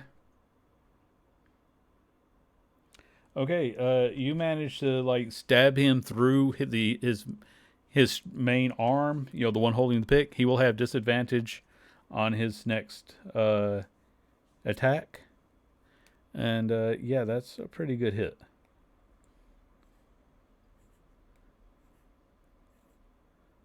Okay. And now it is Bugger's turn. I need to fix some of Bugger's spells. I can't see them all at once. Bugger is going to react in probably the worst possible way. I'm going to say that Michael is the only one that needs to make a Constitution save as he goes and does. He just reacts in goblin fashion of destroy everything at once. But hey, Michael, you get all those extra ones. Let me just check his DC. If Michael's within 10 feet, a +5. Yeah. I'm just trying to remember. Okay. Plus the yeah. +1 from His spell DC is 18. Woohoo. So, good job there. One of the kobolds will also make it, I think. I'm going to double check. Yes, one of the kobolds will survive this with no problem because he casts Cone of Cold and a blast of cold air erupts from this one of his weird little techno magic contraptions as he's cranking a wheel. 8d8 cold damage on a successful hit. Let me just roll that here because I wish it would just let me. All right, so that's 30 plus 39. You will take half of that, Michael, because of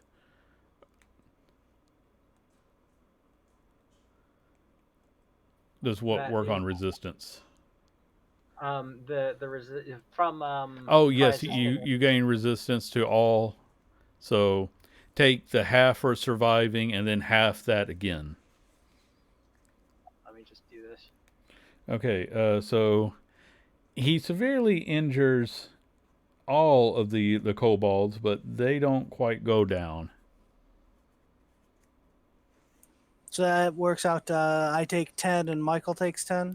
Yes. And Perfect. once he's done like cranking this thing, he's like, "I'm out of ice. Does anyone have more ice?" Prize reflexively covers the right panel on his chest. And with that, it is Michael's turn. Doesn't Trevor get to go? Trevor used fairy fire. Oh yeah, that's right. I will stabby again. Okay.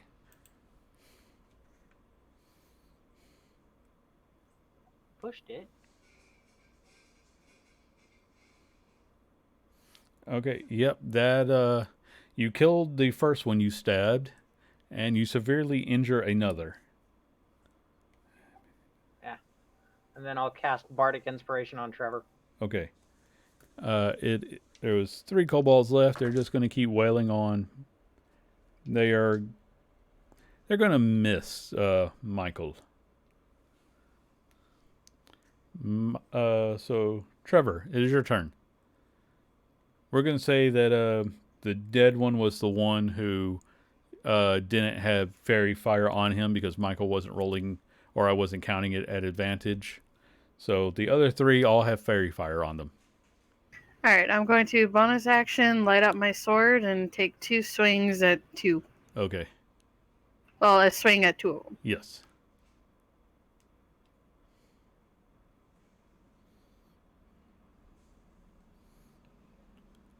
Okay, both of those are going to hit, so roll damage. Okay, you killed the other severely weakened one, and 20, 23. Okay, yeah, there's another one who is very badly hurt. That's And my turn. Prize, it is your turn. Prize is gonna go with an old classic, and he's gonna hit one of them. Okay. A tried but true method. And you get this at advantage because of fairy fire. Okay. This one's going to use a reaction to cast shield, so your hit will bounce off. And Oh, actually, I'm blessed. oh, so you get to add even more to that, don't you? Okay. I'm going to double I check. forgot about the blast, Yeah. but I'm not worried about it right now. I'm going to double check shield. That's just enough to protect him. So it was close, but Fair enough. yeah. And now it's Bugger's turn again, as he says, no, he knows not to use that one. It's like, don't worry, guys, I got this. And he pulls out what we would describe as a whole bunch of bottle rockets and starts lighting fuses. That's how his standard magic missile works. Yes, that actually is magic missile. Yes. He's going to drop one of them, but the other one, there's still one alive. He learns after a couple of rounds. Michael, there's one left. Yeah, I'm going to stab him. Okay. That's a logical thing to do, and that will hit. That will also hit. It's not enough to kill him, but he's looking as bad as the one that Bugger just killed. And it's his turn. He's going to tell Bugger needs to make a wisdom save. +5. Ah, good, because Bugger's not that wise. I would have totally forgotten about that. So Assuming Bugger, he's within 10 feet of me. yeah, I'm going to say that he is. So Bugger kind of looks at him weird for a second, but doesn't do anything. Michael, it's Trevor's turn. I would like to smack him twice. Okay, smack him.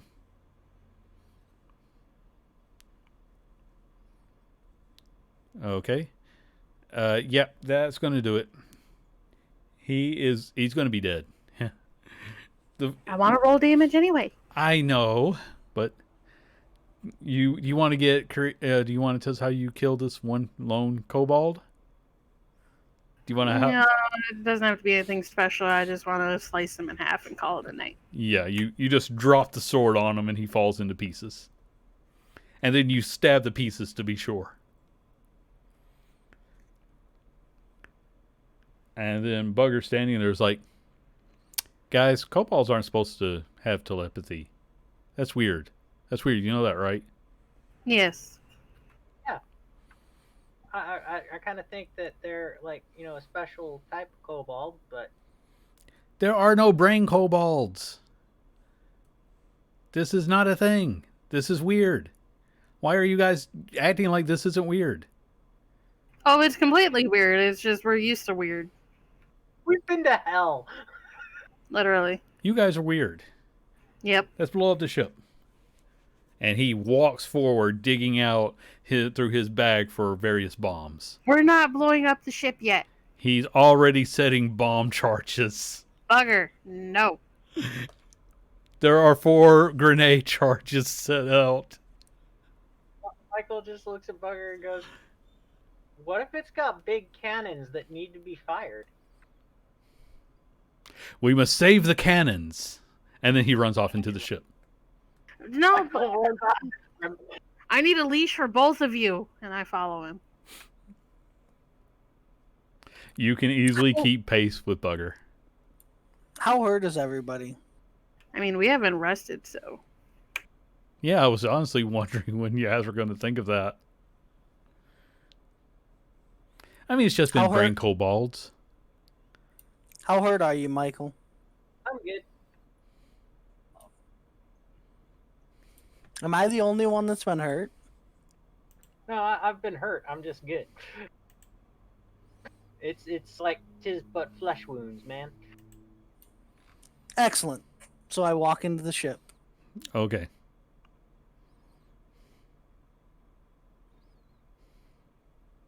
I will cast dancing lights as a because I have that cantrip, and just start following after Bugger. Okay. That won't be at all difficult. And it just kind of lets you see more of, the ship. There are... Okay, again, I'm going to keep using Farscape as the best analogy, so sorry if you haven't seen it, but there's an obvious long corridor, several different doors along the way. There's some writing there, but Ish was the one who could read any writing, so I'm pretty sure you guys can't read this. But Bugger is basically just headed straight down the main pathway.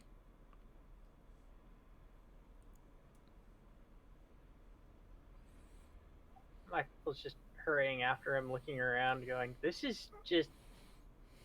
it's alive."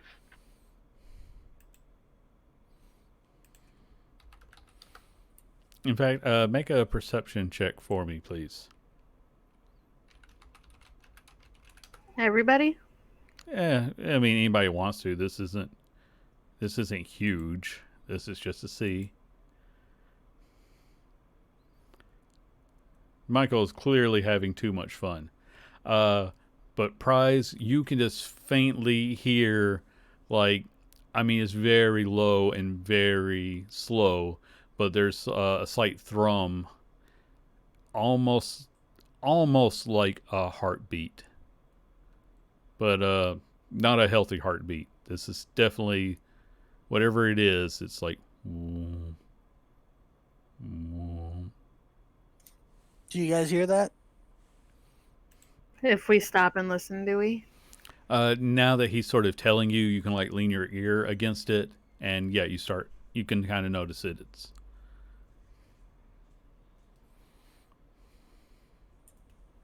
That seems strange. A little bit. Dude, up to about 2 months ago, I had wings.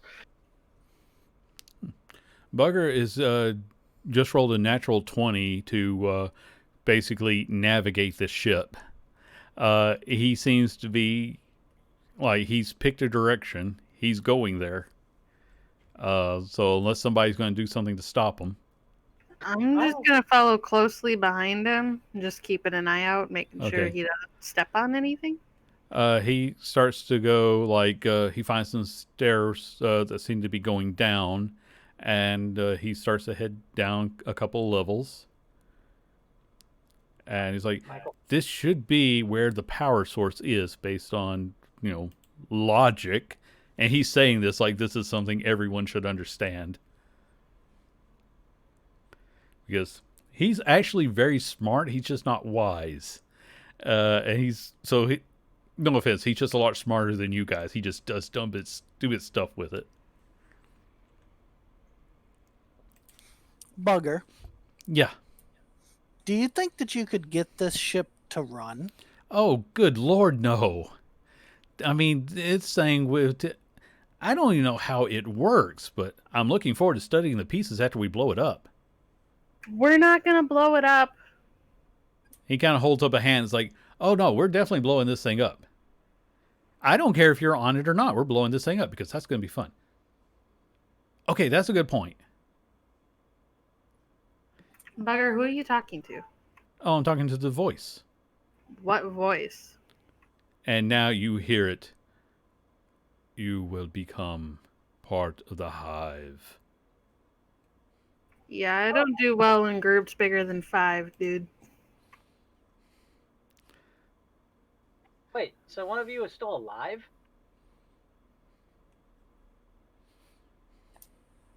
Hive, huh? And Bugger sort of looks around and is like, that door. There's a big door ahead of you. Michael just readies his shield and his sword and just starts walking towards it. Prize will go up and open it. All right, this is sort of like, sliding doors. So make a strength check for me.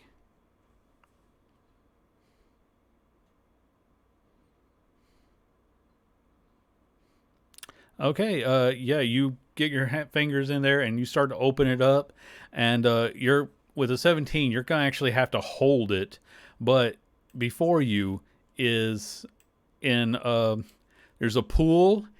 There's a big brain with tentacles running into the pool.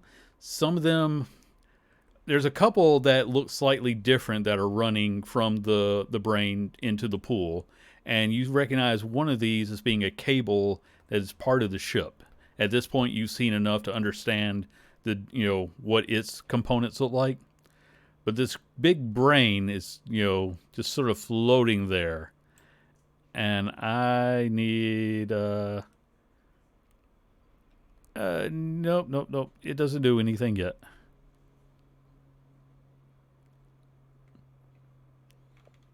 You've been kind of lonely, haven't you?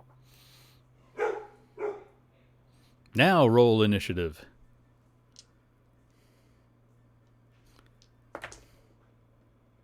I'm starting to think blowing a holy shit, a good initiative. Ship up might actually be a good idea. My rolls have been great. I probably should have just kept you guys at one basic initiative, but this was more fun. Let's see.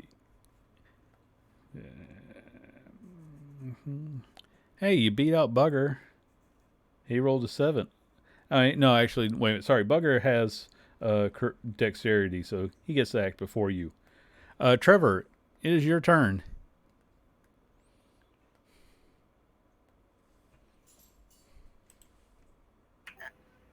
Are we, group, what's going on? Are we attacking? I mean, it's up to you what you do. There's just this big, scary-looking floating brain. And I just need to know who's I guess I'm just gonna guiding bolt the brain. Okay. Make a roll for that. Oh, yeah, let me pull a card because you get...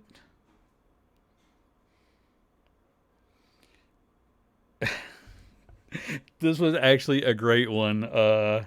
Jumbled memories. Intelligence modifier reduced by 1 until it finishes a long rest. So, yeah, you sock this thing right in its brain.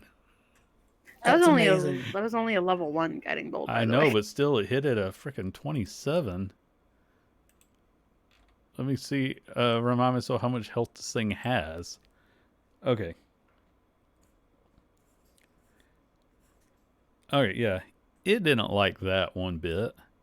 So the first thing it's going to do is it's going to do a mind blast. So everyone needs to make an intelligence saving throw.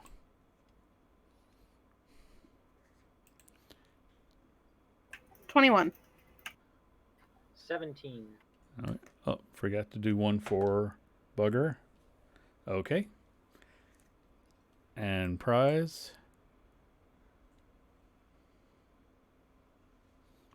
All right. Adding 5 to that. And okay, so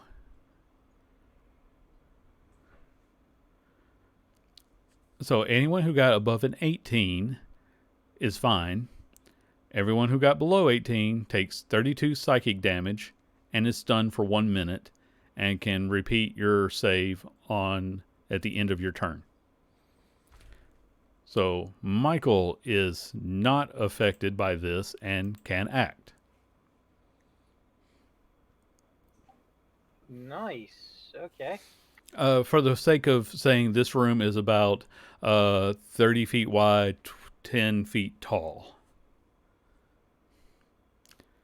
And again, the brain, I'm going to try to send you guys a picture of the brain, but not Pinky.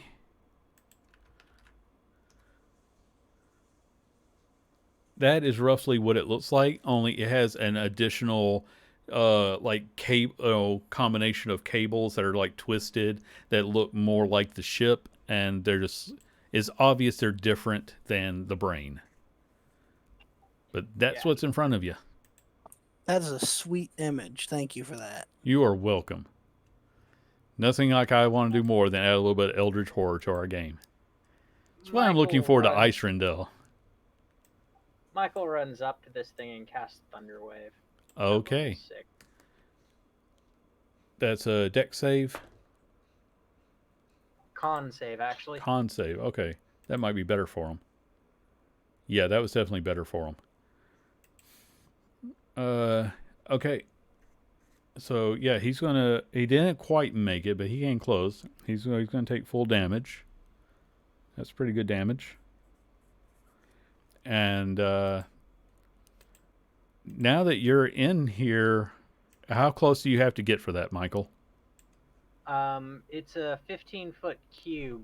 Okay. So you're about 15 feet away from him? Yeah. Okay. Then he is going to throw up a force wall that separates you from the rest of the party. Can I counterspell it? I'm going to double check its level, but what level are you casting your spell at? I can do it at 3rd, or I could do it at 4th. So I don't know. Okay. I mean, I'm not going to tell you which one. I just want to know if you need to roll. I'll just do it at 3rd. I want to save my 4th levels. Okay. In that case, make a roll with your Arcana. This would be a Charisma check. Like a saving throw, or just add my +5? No, this is just a check, not a save. You just need to be 10 plus the spell level. Okay. 24. Yep. You prevent as you feel this odd energy coming together, you cast a spell and disperse it right quick. Bugger can make a save because he was stunned. Bugger is just slack-jawed staring ahead. Prize, you can make another save. Okay, Prize is still just stunned. Yes. Trevor, it is your turn. Can I use my cleansing touch to unstun Prize? Yes, you can. I will do that. Then I think that's my act. I'll use my bonus action. I mean, do I have to use my bonus action to light my sword again? Considering unless you don't have another ability, no, it was still lit from earlier. All right, then I guess I'll just bonus action summon spiritual weapon. Okay. And your second glowing sword appears over your head. Or does this one look like Lulu? I forget. This is gonna be Lulu. Okay. Oh, and it gets to attack. Let me. I'm guessing I'm within 60 feet, right? Oh yeah, you can definitely do that. Oh yeah, and this guy is. You easily hit him with that. So. Stick 'em, Lulu. Yeah. So Spirit Lulu just slams into this giant brain, which obviously has about as much protection as a giant brain could possibly have. So, it's Brain's turn again. And what does he want to do now? Okay, now he's going to start making tentacle attacks on Michael, who is closest to him. Neither of those is going to hit. Let's see if his Mind Blast recharges. Okay, and that is his turn. Michael, it is your turn. Has it been more than an hour since the last encounter? No, the last encounter was like 10 minutes ago. Warding Bond is still up then. Okay. Yeah, I'm going to cast Shatter again on him. Okay. What kind of save was that? Con or Dex? Con. DC 18. Okay, yeah, he's not going to make that. So, yeah, okay. Yeah, you hear it screaming inside your head. That one hurt. Bugger gets to make a save. Bugger is still prize. It is your turn. I'm gonna meander on up to the brain thing, and I'm gonna cast Harm. Okay. That'll be a Constitution save. Oh, actually, wait. First, I'll Mind Sliver. Okay. It is going. Yeah, I'm using the roll that I made just then. It is going to resist your Mind Sliver. Okay. The And big then brain I is harm it. intelligent. Ooh, same roll. What modifier? Constitution 18. Okay. Yeah, he's going to beat that. Perfect. And does anything happen on a success there? Like half It damage? takes 21 necrotic. Oh, wow, that still hurt. Yeah, this guy, he doesn't like you guys very much. And all right, he's going to use a legendary action to start striking at you. But he's going to fail with a 1, so I'm going to draw a card for him. No, he doesn't have any speed anyway. He's tied to a damn ship. He ain't going nowhere. So that doesn't matter. And he is going to use a layer action to separate himself. And wait, Prize, how close did you have to get for harm? 60 feet. Okay, so he's just going to cast Wall of Force again and separate Michael from the rest of the group. Unless you want to counterspell that. I won't take... I'm happy with Michael being separated from the group. Then Trevor, it is your turn. Okay. I guess I'll Cleansing Touch Bugger. Okay. Bugger comes to. What's happening? Oh, we probably need to blow that thing up. He starts pulling up bombs again. You know, you're probably right. It is the Elder Brain's turn, and it is going... My spiritual weapon gets to attack. Oh, that's right. Spiritual weapon it. I'm going to be honest. This thing is almost impossible not to hit. It's a giant floating brain that can't defend itself. Okay. Like, seriously, its AC is 10, guys. Now it is the brain's turn. Brain is going to try to tentacle slap Michael. It will succeed. Michael, you take. Da, da, da, da, da. You will take 20 bludgeoning damage. Except you don't because of shield. However, you now need to make a. It's going to try to grapple you, so you need to try to make an escape. Can I make an acrobatics roll for that? I Or is it will athletic? allow acrobatics. Okay. Yep, you just managed to escape from its tentacle. And that was its turn. Michael, it is your turn. Thunderwave again. Okay. Level 4. He's going to choose to make a success on this one. And then I'm going to run up and stab him as my bonus action. All right. He takes half of that for a success, correct? Yes. Okay. And yeah, you easily stab him because, again, he has no real defense. You're not supposed to get this close to the Elder Brain under normal circumstances. It is Bugger's turn. Let me see. Bugger is already, checking out the how everything here is like, okay, yeah. Sorry guys, I think he's going to be dead.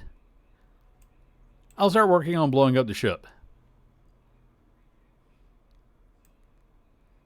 And yeah, Don't blow up the ship. he's already digging through his bag because he doesn't have anything he can do this round. Prize, it is your turn. I will first cast heal on myself. Okay.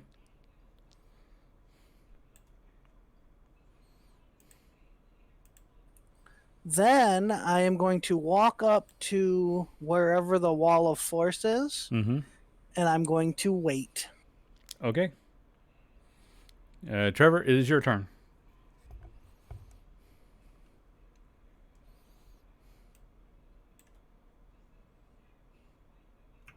The wall of force, we can't get by it, right? Yeah, it is. Through it, I mean. It takes up the entire space of the room between you and Michael, and yeah, you don't have anything that's going to break through it. Not even dispel magic? No, it is immune to dispel magic. We can't, go around it or anything like that, I'm guessing? No, it takes up the whole space. It was the one thing this guy probably should have thrown up as soon as you came in, but he underestimated your power, obviously. Okay, I'll just wait and have my spiritual weapon attack again.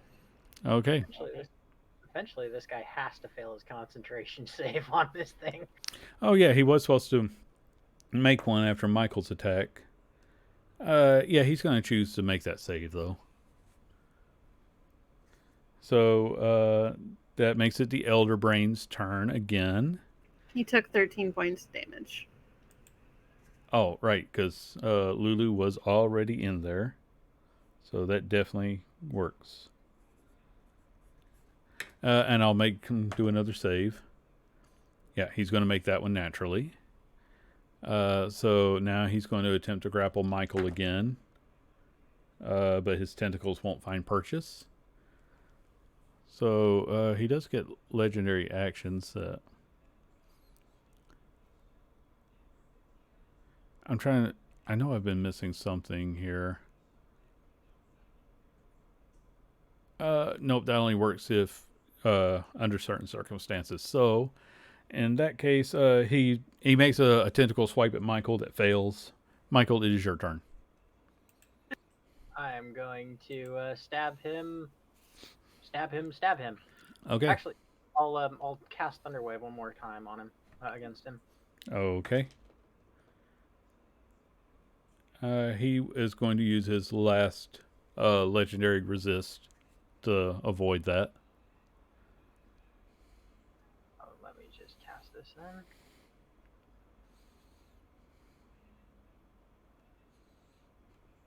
then. Okay, so he's going to take half of 34. So, what am I doing math for? It's obvious right in front of me. Okay. Then I'm going to stab him as my bonus action once again. Okay. Yep, that hit. All right. It is Bugger's turn. Bugger is like, look, I'm pretty sure if we use this bomb, it's going to take everything down. Tick, tick, tick, tick, tick, tick, tick. I'm willing to say someone can use their reaction to press that button because I know that's what y'all are used to doing whenever he presses it. I'll do it. Okay. I forgot we've never done that in combat when it actually mattered.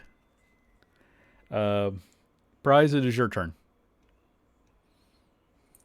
I am going to cast Anti-Magic Field. Okay. It should suppress the wall of force that is in front of me. And then I'm going to wave Trevor to come through. Just one sec. I'm trying to double check something on these guys.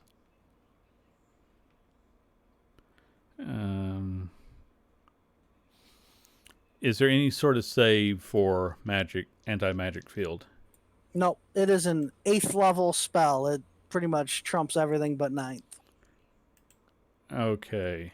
The reason is that this guy uses psionics, not normal magic. So I'm still going to roll something just, for me.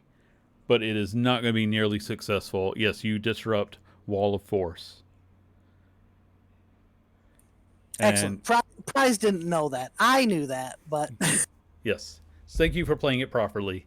And yes, whenever it's psionics, it's always a little bit harder. We can't break the rules of counterspell because that would be no fun and overpowered. But he does get at least some advantage. And so yeah, Trevor, it is your turn. I have a question. Yes. Is this a creature native to this plane, would I know? You've never seen anything like this on its plane, and it's on and your friends have been telling you about this ship for months now. This ship is not native to this reality. I would like to cast Banish on the brain. Okay, try that. That is a save on its part. It is a charisma saving throw. Okay. I'm going to say, while this guy has amazing charisma, there's actually a reason why Banish will not work on him. So that is just going to fail. It's something that no one has quite caught on to yet. But you cast it, and the spell should have worked. The brain wasn't even really trying to resist. The brain just can't leave. And I'm going to say that you sort of get that feedback from your magic. And this thing is being held here by something. It's literally anchored in. Okay. Yeah. Lulu's going to miss, so. Yeah. It should have been impossible to miss for Lulu, but Lulu rolled the one thing that would let her miss. Well, I mean, technically it's an 11, so. Well, no, it's still a 1 because that's still an attack. This isn't this is still combat, so those critical misses matter now. Michael, it is your turn. I'm going to stabby. Okay.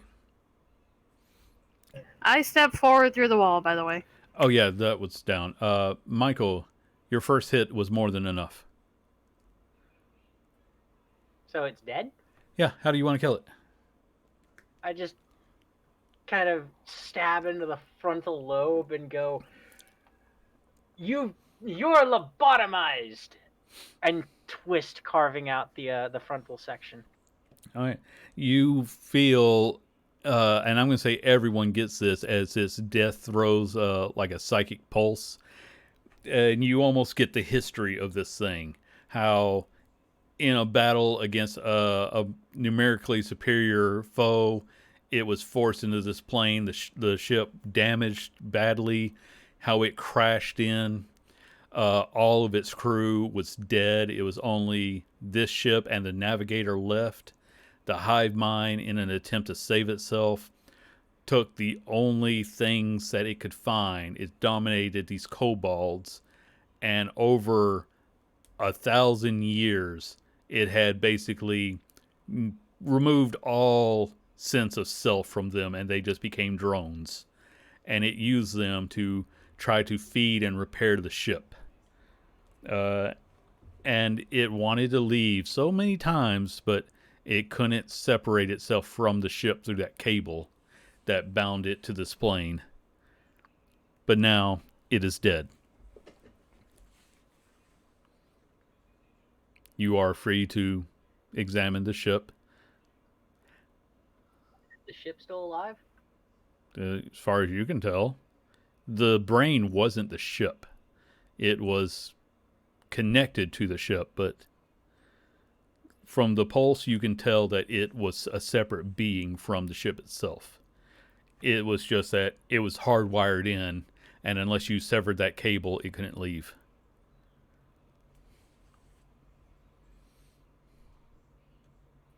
Did we just kill? Did we just kill a giant brain? Mm-hmm. It appears to be, yes. That's been alive for 1,000 years. Give or take. It must be very tender. I don't know if I want to eat something that old. That's like grabbing war rations from when Trevor's great granddad was part of the army. How the hell would you know? Prize starts cutting off sections of the brain. Michael just pulled Okay. back again. I feel like that should be. Are you trying to get the edible bits? Well, he wouldn't really know the difference between the edible bits and the not edible bits. How about we just don't do what you are trying to do? Because that seems like a terrible idea. Simply by experimentation, we'll discover which parts are edible and which aren't. I'm not eating it. I don't advise Michael to eat it. Bugger definitely shouldn't eat it. And no offense to you, but can you taste? That is a personal issue which I do not wish to discuss. Well, then my statement stands. Maybe we shouldn't start carving up the 1,000-year-old brain thing. I elect Michael to try it. No. I may be the guinea pig for most things. I'm not trying 1,000-year-old brains. As his guardian, no. Brain souffle is excellent. Yeah, when made out of deer or something, but not whatever the hell that is. That thing talked. Deer don't talk to you. That's a mind flare. Michael goes after Bugger. That's why I put it in chat. I want to see who would actually notice. Bugger. Yeah. We've got a ship with armaments now. Well, we don't actually have the ship yet. It's buried under tons of rock. Well, we excavate the ship. We've got armaments. Do you know where the armaments are? No, but Then we don't have explore. anything yet. So he just keeps on exploring. Michael starts exploring beside him. Make an investigation check at disadvantage. Okay, this isn't like any ship Michael's ever been on, and you can't read the writing. So this is literally like, can we open this door? Nope. Can we open this door? Nope. I mean, you can try to force certain doors open, but I'm just like, they're not naturally opening for you. Michael's just kind of wandering around besides Bugger and going, I wonder if greater restoration works on a living ship. Well, if it's starving, I don't think so. What does a ship like this eat? I couldn't hear that. What does a ship like this eat? I imagine it's sort of like a whale or a kraken or, big things eat whatever big things want. Or a titan? Okay, I don't think a ship can eat a titan. At least like not in one bite. That's going to be like a big meal. This is like eating a whole cow. That was a wild weekend. Did you guys fill it with cheese first? No, we packed it with explosives first. Why? Why? Why? How do you cook cow? Over a fire, rotating it on a spit? Oh, our way is much faster, except that then you have to go and find all the pieces. Then I bet that, black powder charring is just so tasty. It really is. Gives it a Adds a good, nice- spicy, smoky flavor. I was about to say that. So you two are wandering along the deck, and as you go down another level, you you do find another creature that does not look like the Elder Brain that is wired into the ship. And I'm going to try and get a picture of the Mind Witness for you.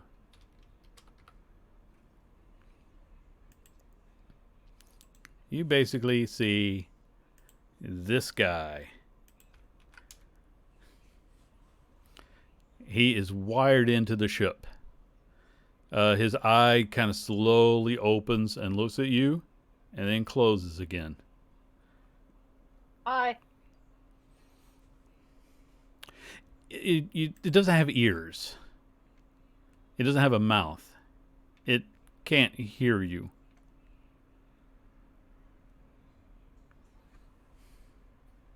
Michael just keeps his distance from the tentacle monster. I'll let you give me an insight check on this guy. Okay, this thing is beyond lethargic. The way that eye opened was just like when you wake someone up, like like you walk by your dog and they open one eye to look at you and then close it again because it's too early and they don't care. That's what this guy just did. His movement is sluggish, but just enough to let you know there's life there. But he doesn't have the energy to care. I wonder if we can make it our friend while feeding it the brains from the thing that we just killed upstairs. And it's at this point when you start to see several of those kobolds wandering around. They seem to be like, in this case, Trevor and Prize, you see several that actually come in and start trying to haul the brain away. They make no move towards you in any way, shape, or form except to walk around you and begin dragging the brain. How much brain have I harvested before they show up? You've had time to hack off quite a bit. So let's say you've got let's make it a D6. You have 6 pounds of brain. Considering how big this guy was, that was, that was only a small bit. So I've got like some good sized steaks and some sashimi, some. Yeah, I'm going to say that you've, not to make Danny too disgusted, you have various cuts of brain. You can go all Iron Chef with this thing later. I don't want to hear about it. The DM will let you have this. Do whatever you want. Don't tell the DM. Excellent. There are not many of the kobolds, and in fact, as far as like trying to move the brain around, that's taking. There's only, let's make it a D6 again. There's 5 of them, and they're just like having to try to haul this thing. It's slow going for them. As far as what you see, Michael and Bugger, again, it's only like 2 or 3, and occasionally one will like sort of be like just floating there, obviously like trying to do small things around the ship. Are they like trying to repair the ship or just cleaning it or? You had a really good insight earlier, so this is basic maintenance from your time on a ship. Like they're just trying to make sure that everything is in as good a shape as possible. Do you guys follow the five with the brain? I think I'm gonna actually help them. Okay.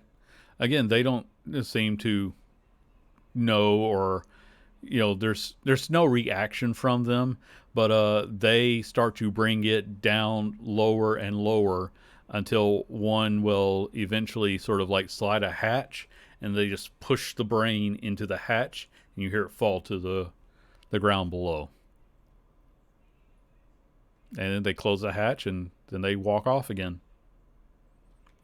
I'm gonna like explore the room where it was, like that cable and everything. Okay. Give me an investigation search. Well, you know what? I'll let you make a perception because I think your perception is stronger. Okay. Uh, so again, most of this stuff makes absolutely no sense to you at all. You do eventually find what looks like a headband with like a purple gem on it. Does it seem magical if I cast detect magic? Uh, if you cast detect magic, I'm going to say is this is definitely a psionic based power, but it definitely has some sort of power. Not one that you fully understand. Anything else in the room come up on my radar? Not in here. Again, mostly because you don't understand the writing, and I'm. You can always start tinkering with things, but you've also learned your lessons from seeing Michael touch things. So I mean, I'm not gonna put the headband on. I'm just gonna. I just mean like you could start pushing buttons, but that feels like a Michael thing, and I think Trevor knows better. Unless I'm wrong, push all the buttons you want. But there's no threat around you at this time. So do I get the feeling that they were just basically taking out the trash? Yeah, that really looks like what they were doing. Again, I'm gonna say I'll take insight from both Trevor and Prize for what they were doing. And while we do that, I will push one button. Okay. Nothing happens when you push the button. But you get a plot point for pushing a random button. Prize, I'm going to say that, yeah, that thing was organic material, and if this ship is got organic components, it must need food in some way. They were probably feeding the dead to the ship. And these things don't care who that dead is.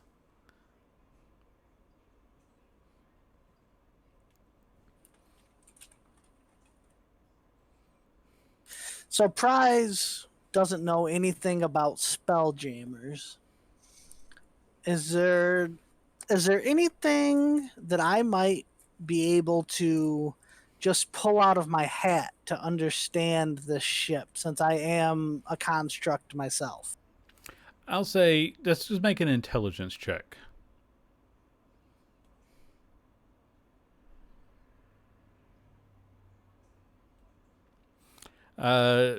No, this is, I mean, you are from, a much different time, but still, this is a semi-living creature, and it wouldn't be smart to go around poking things inside of it. I think that Prize will just kind of start walking the halls then. Okay. See what he can see. Again, most doors are closed.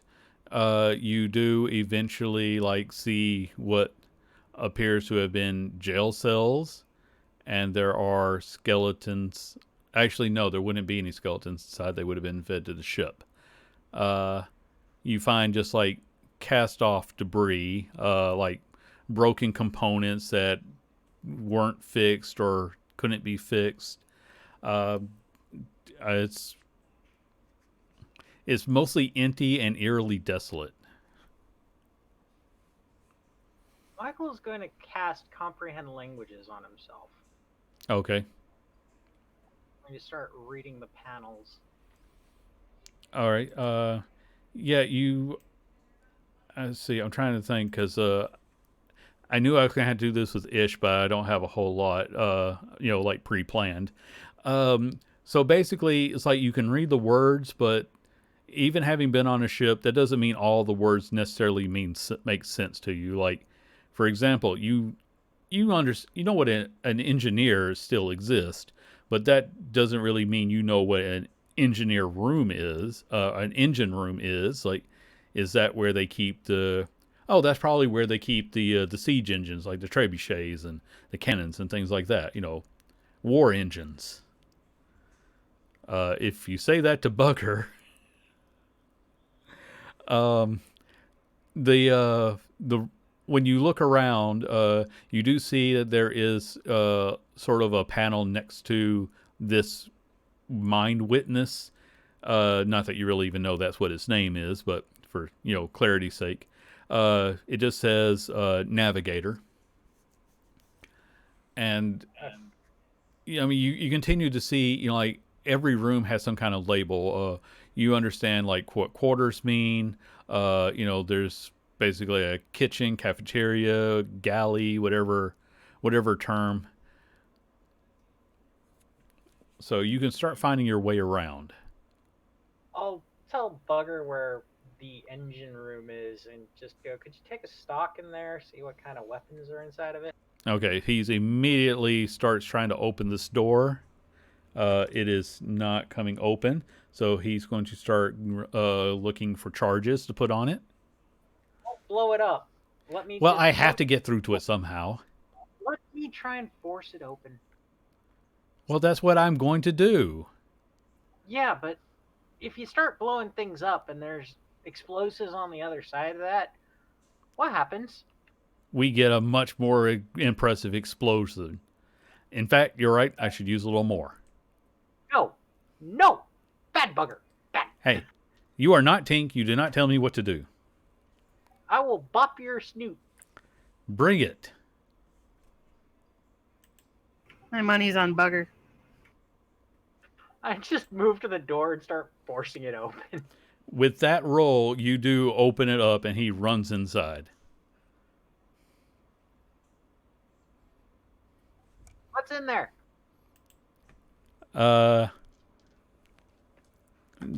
This, he says, and you take 2 points of magic missile damage. Haha. Ouch. That's what you get for trying to tell me what to do. And there's no explosives in here. It's just a bunch of boring mechanical stuff.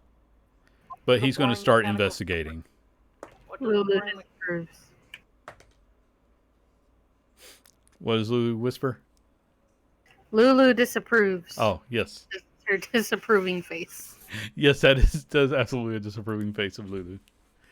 I'm going to say, guys, you're probably going to figure out that, it's going to take time to really understand what you've got here. Like the headband, if you spend a night kind of getting used to it, you don't have to attune to it, but you can figure out what its properties are. And but there's no threats in here. There's maybe trying to count these kobolds is a little bit difficult because they, you can tell them apart, but only, it would take real study. Maybe there's a dozen of them, but they're like worker ants. It's kind of hard to tell the difference. I'll spend some time with the headband thing, see what happens. Okay. I'm not going to tune to it or anything. Yeah, that's fine. I just, you guys just want to go ahead and camp here for the evening? Yeah. Okay. Then in that case, Trevor, I'm going to find this and I'm going to send it to you. Michael, do you keep looking around through the night? Oh, for as long as I can before I need to sleep. Okay. I'm going to say that you can find the armaments tonight, or you can go to sleep. go to sleep. I'll find him in the morning. Okay. In that case, I'm going to go ahead and send you this, Trevor. I will send you guys the full sheet of the ship later on. It's just that, it's it's not going to be. It's sort of on the list of you need to like understand it first. Uh, but Danny, I just sent you what the headband does.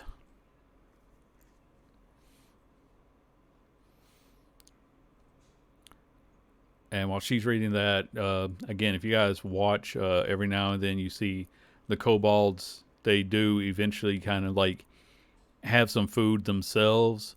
Like they're going out hunting, collecting things, but mostly they dump it all into the ship. And they sleep and they go back to work.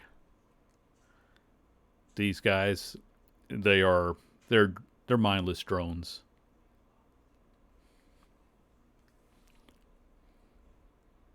This is really unnerving.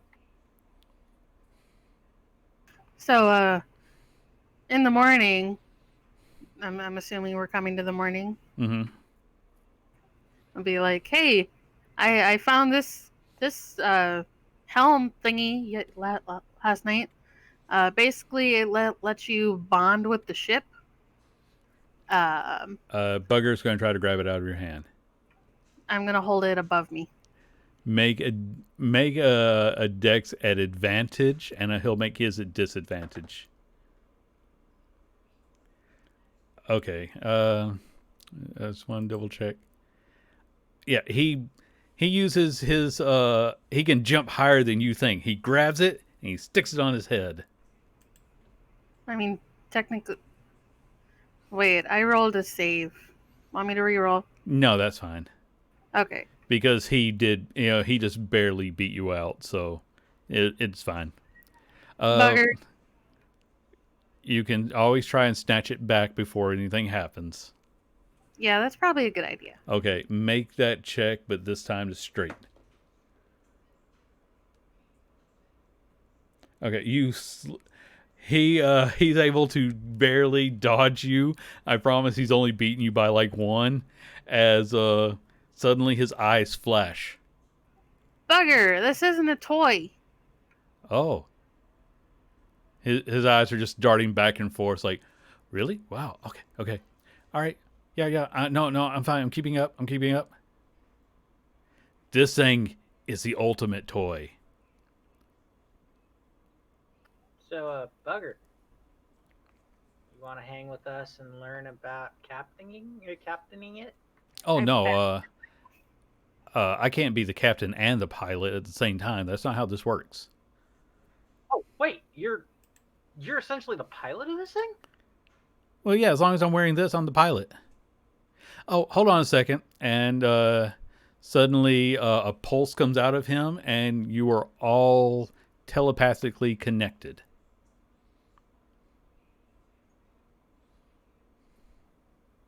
This is new. Yeah, you can talk to the navigator now. Hi. So, what do you need to get the ship operational again? And you kind of hear this deep voice in your head. Nutrition levels are critical. Ship death in 173 relks. Is that days or years, according to our understanding? Inquiry invalid. How many rotations of this planet? Inquiry invalid. You get the feeling that it is using its method of, you know, whatever method of keeping track of time is not. You don't have the reference material for it. This is definitely like a cultural thing. It's using a method of counting that you have no way of comprehending. Okay. So that could be days, hours, years. We need to get this thing fed. And Bugger says, I have an idea. And I'm going to say, if anybody wants to stop him, you're going to need to do something clever. Nope, his idea is as good as mine right now. If he's going to transport us into a field with a bunch of cows, go for it. Prize keeps kind of looking over at the Pegasus. No. We're about to witness a murder here, people, and not in stream or not in game. Yeah, I mean, if no one makes any motion, Can I? Never mind. no, you can do whatever you want because, like I said, Bugger wasn't supposed to be here. I'm just having him act in the way he should. I don't want to be the guy that the DM that takes control of the game. This is what Bugger would do. Seriously, Bugger's guess in this is just as good as mine. I mean, Oh. it's like my idea of getting this thing sorted is like feeding it a bunch of cows. Okay, in that case, I won't make the roll. I'm gonna and Michael supports the idea. Michael, roll a D100 for me, please.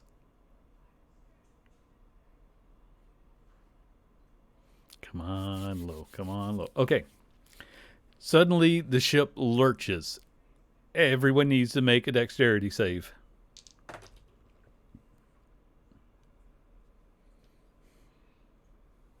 I'm going to be adding in my shield's AC to this. I'm gonna. It's a 17, so it'll be fine. Okay. But normally this is, this would be like fall, so it wouldn't normally work. But because Bugger and all of the kobolds were expecting it, they sort of naturally, shift as the ship suddenly begins to fall. Prize and Trevor, you definitely weren't expecting this, and you're going to take 6 points of falling damage as the room around you shifts, but you don't. And you basically, the ship doesn't land on land, at least. You can kind of tell from the bobbing and everything that the ship just landed in water. Hey, that worked out better than I thought it would. Are we going for a kraken? Well, this thing is about the size of a kraken, so I wouldn't recommend it right now. This thing would die. So where are Hey, we going? cannons! And he goes running off. Bugger, we need an idea on what you're planning here. Can I try to snatch the headband as he goes running by? Yes, you can.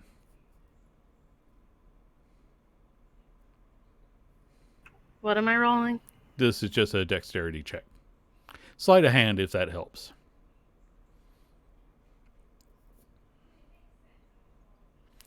I'll go ahead and roll for Bugger. If it was higher, I would have let you do it. Bugger was apparently too excited about cannons, and he doesn't notice as your, armored hand snatches that thing off of his head. Suddenly, you are all disconnected from the telepathic bond. It's like, hey, I was headed for the cannons. Trevor, put it on. Why me? Because you're the one with the most sense. You know what? It never said that the cannons actually needed the pilot, so he runs off. How about you chase the goblin and make sure he doesn't do anything stupid? Please. I'll chase Bugger. I'll go after Bugger. Okay. I mean, So are you following or are you stopping him? I'm following him. Okay. I have to Trevor- tune to this thing? Yes, it does require attunement. I forgot to put that in. Oh, I guess I'll unattune to my wrist pocket for my sword then. Okay. Because that I had to be attuned to, right? No, I think actually I rolled that the wrist pocket didn't require attunement. Oh, then I actually think that... I'll double check it later, but, Because I don't have my wings. I just have my belt and my sword. Yeah, that sounded right to me, because the wrist pocket was like a very small cantrip level item, so it didn't require attunement. Okay, I guess I'll figure this stupid thing out. Okay. So you put it on, and because you know what you're doing, you can choose to attune to it immediately the first time. Yeah, I'll try. Okay. And suddenly you feel the presence of the navigator as the psychic bond kicks in. Okay. Pilot. Crap. I had a word for. I had the actually word for this. Pilot connected. And it will say a word that I had written down. Just a second. Let me see if I get this right. Ship Vichnich is under your control. When you hear the word Vichnich, you understand that that will translate into common as endless night. You are now the pilot of the endless night. Oh, this is creepy. Ship is currently feeding. Probably on the brain. Well, no, it's what it means is that it is sort of filter feeding as it swims through the ocean. Oh, It that's cool. it can take a more active feeding, which means that it will actively hunt prey. Uh, and what I'm going to say is, rather than role play all this out, because trying to the the mind witness, the navigator, it it is slightly above the kobolds.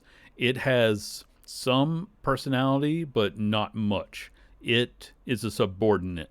It was created to be a subordinate. It needs someone to tell it what to do. It controls the ship.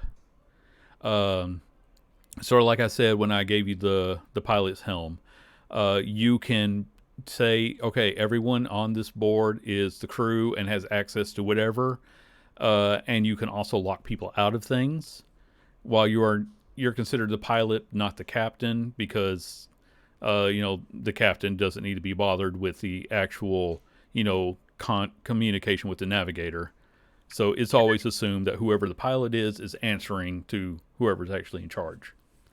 Can I lock out the goblin of anything dangerous? Yes, I'm going to say because you're literally doing this at the speed of thought, you can lock down the psychic cannons rooms to keep him from getting inside. Yeah, we're gonna do that. Okay. As you start to think about the psychic cannons, you realize they don't have any. They're currently not loaded, for lack of a better term. Uh, and again, like all this. Won't find out a way. So Well, again, this is like as you think about something, the information just flows into you almost instantly, and you realize that the psychic cannons need psychic energy to be activated. That means that it needs to have a brain installed. So, unless you had unless he sticks his head in there and lets it use his own mental energy, it wasn't going to fire. doesn't mean he wouldn't try. That is a fair point. So right now, with the ship's current energy levels, um, it was only able to do a plane shift because Bugger fed it energy. As the helm sort of describes, if you wanted to plane shift, you really need to have a link to where you're going. In his case, he just told it, get us out of here. So the ship just reacted and it kept you on the same plane, but you don't know where, except that you're in the ocean. In a couple of days, it'll have the energy to fly again, but right now it can swim. And given it, if you let it just go around and basically filter feed, it'll slowly, refill its nutrition levels, and that will let the ship slowly heal and become fully active again. That works. Maybe we can try to figure out where we are. Yeah. You can also reconnect everyone else with the telepathic bond since you are using it for the first time. Okay, we'll do that then. Okay, so everyone becomes, relinked to the telepathic bond, and Trevor can relay any of this information he wants to. As far as where you're located, the ship when you're connected to it, you do actually kind of, you can sense what it senses. You can, like, see isn't the right word, but you could basically use your perception to know what's around the ship. The ship does not have the correct knowledge to tell you where you are geographically. It has been out of contact with any sort of hive mind except for the elder brain. That means it doesn't even know when it is, let alone where it is. Okay. Oh, and also because of the telepathic bond, you can read all the writing. Oh, cool. The word, like I said, everything on the ship is now automatically translated for everyone connected until the pilot locks them out. So that means you have complete and total access to the endless night. And I, like I said, after this, I will send you the paper for the ship and how it works exactly. Like I said, give it a little bit of time to feed. If you tell it it can hunt more actively, you can even limit the prey size so it doesn't start eating other ships. It'll do whatever you tell it to do, Trevor. And this thing is a war vessel. It has natural tentacles that it can, fight with. I'll say anything smaller than a whale is potential food for this thing. And even a whale can be eaten, but a whale would be a fight. But other than that, it acts like a whale. It just collects nutrition naturally. Mostly smaller fish and kelp and things like that. You can also actively throw things, any organic material. The kobolds, they're still there. You sense them, but they're, again, drones. They have no personality. That was wiped out a long time ago. That can't be restored to them. So they're your crew, basically. And any organic material that you don't want, you can have it thrown into the ship to aid in its recovery. Okay. It's basically it's a giant bag of devouring inside of there. And let's say if you throw a body in there and there's something non-organic, it'll get filtered into another holding spot. So you do know that there are some weapons and equipment that were non-digestible that have been set aside. The kobolds can bring that to you. Sure. Why not? It's mostly old broken tools. If you sift around, you might find something more useful later on. From here, you can do whatever you want. The ship is yours. I guess you're going to take the title of captain and pilot. You can be both. No. I don't really do titles anymore. Well, the ship will refer to you as pilot.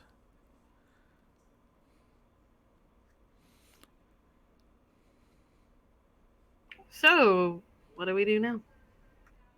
Well, we designate a captain, we deal with the Titans, and then we deal with Corvus.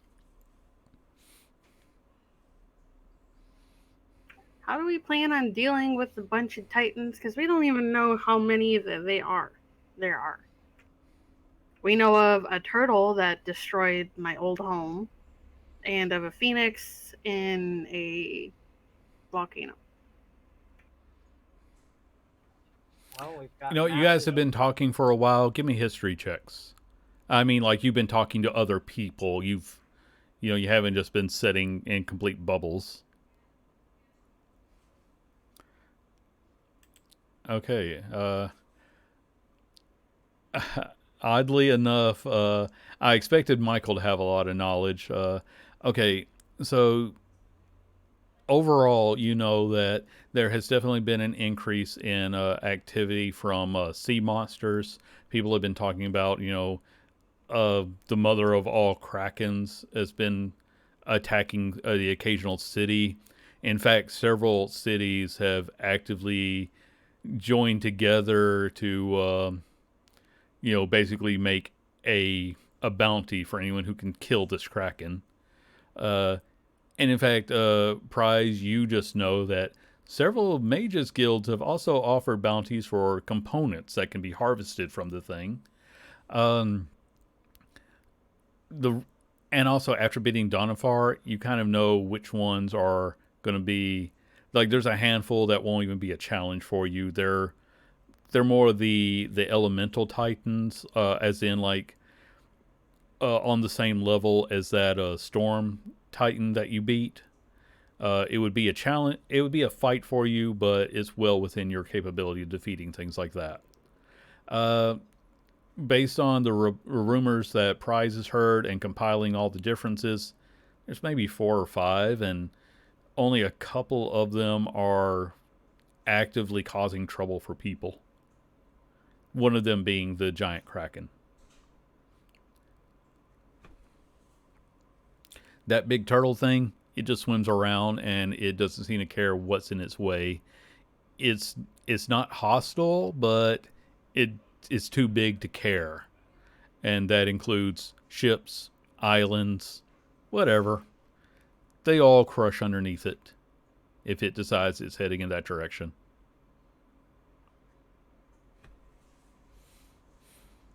But you don't have to do that today. You can take time to learn your ship because it's getting a little bit late.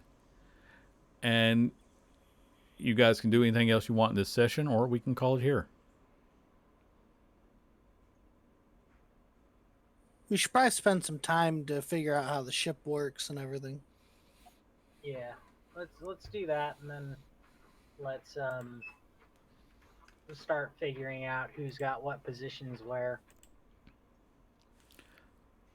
Okay, I will send you this the ship information here in a moment. The quick version is because again you're connected to the navigator and it's been instructed to answer all your questions.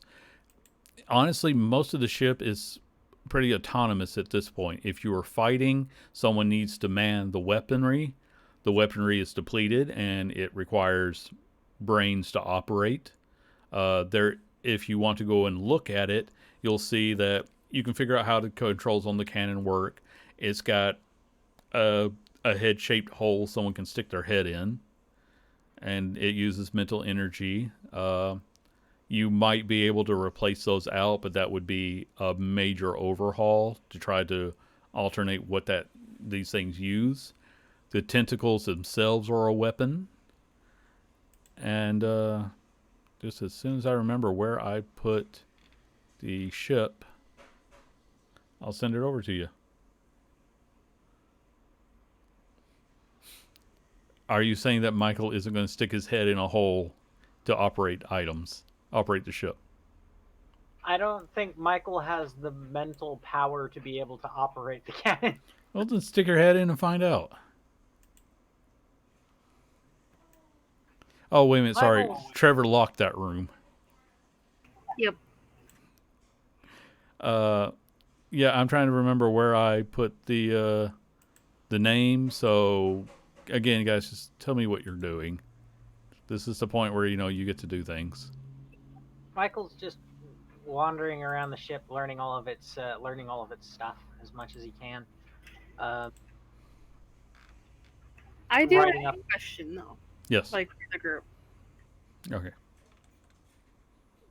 Like going around and killing or whatever all of the Titans seems fun, but is that really something we honestly need to worry about? Because kind of at the moment, the quote unquote enemy is the psychotic demon. Devil. Because, yeah, the Titans are like, they're obviously not good, but. Just a DM story overview point. The Titans were also originally introduced when you were a much lower level. As we've seen, collectively, you guys can stomp most of them without any real threat to you as a player. Maybe one person, will get severely injured before you win. That's So, in other words, you kind of outgrew the threat by ignoring it long enough. It doesn't need to be on your radar. It's every now and then I might throw one at you for fun, but again, unless you're just like, yeah, we're absolutely hunting the Titans, lesser adventurers will start to deal with it. Well, I mean, that's like what I mean, because, like, they're not our responsibility, for lack of a better phrase, because we already took care of Victor. We made sure that no more can be released by taking care of Victor and Azir. So right now, our biggest problem should be focusing on Corvus, if we want to focus on that, because in reality, there's not. He can make a lot of threats, and he's definitely stronger than he was. But I don't. I don't know. That's just thoughts, opinions. Besides having nothing else to do. I definitely want to deal with Corvus.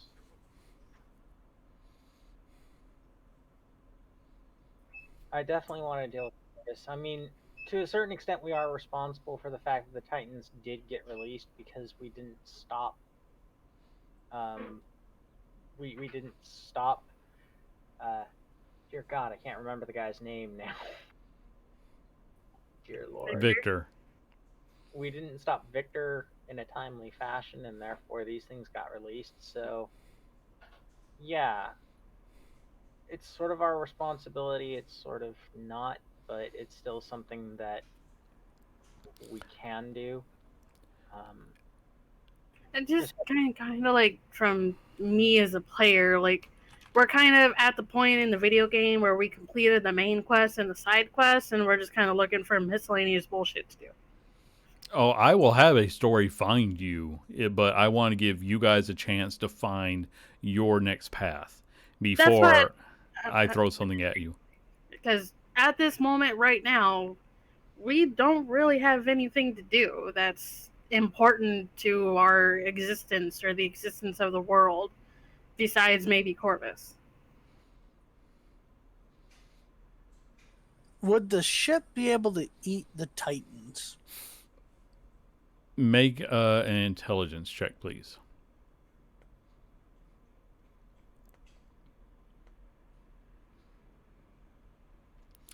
I'm going to say with those two rolls, you're pretty sure that the Titans are elemental beings.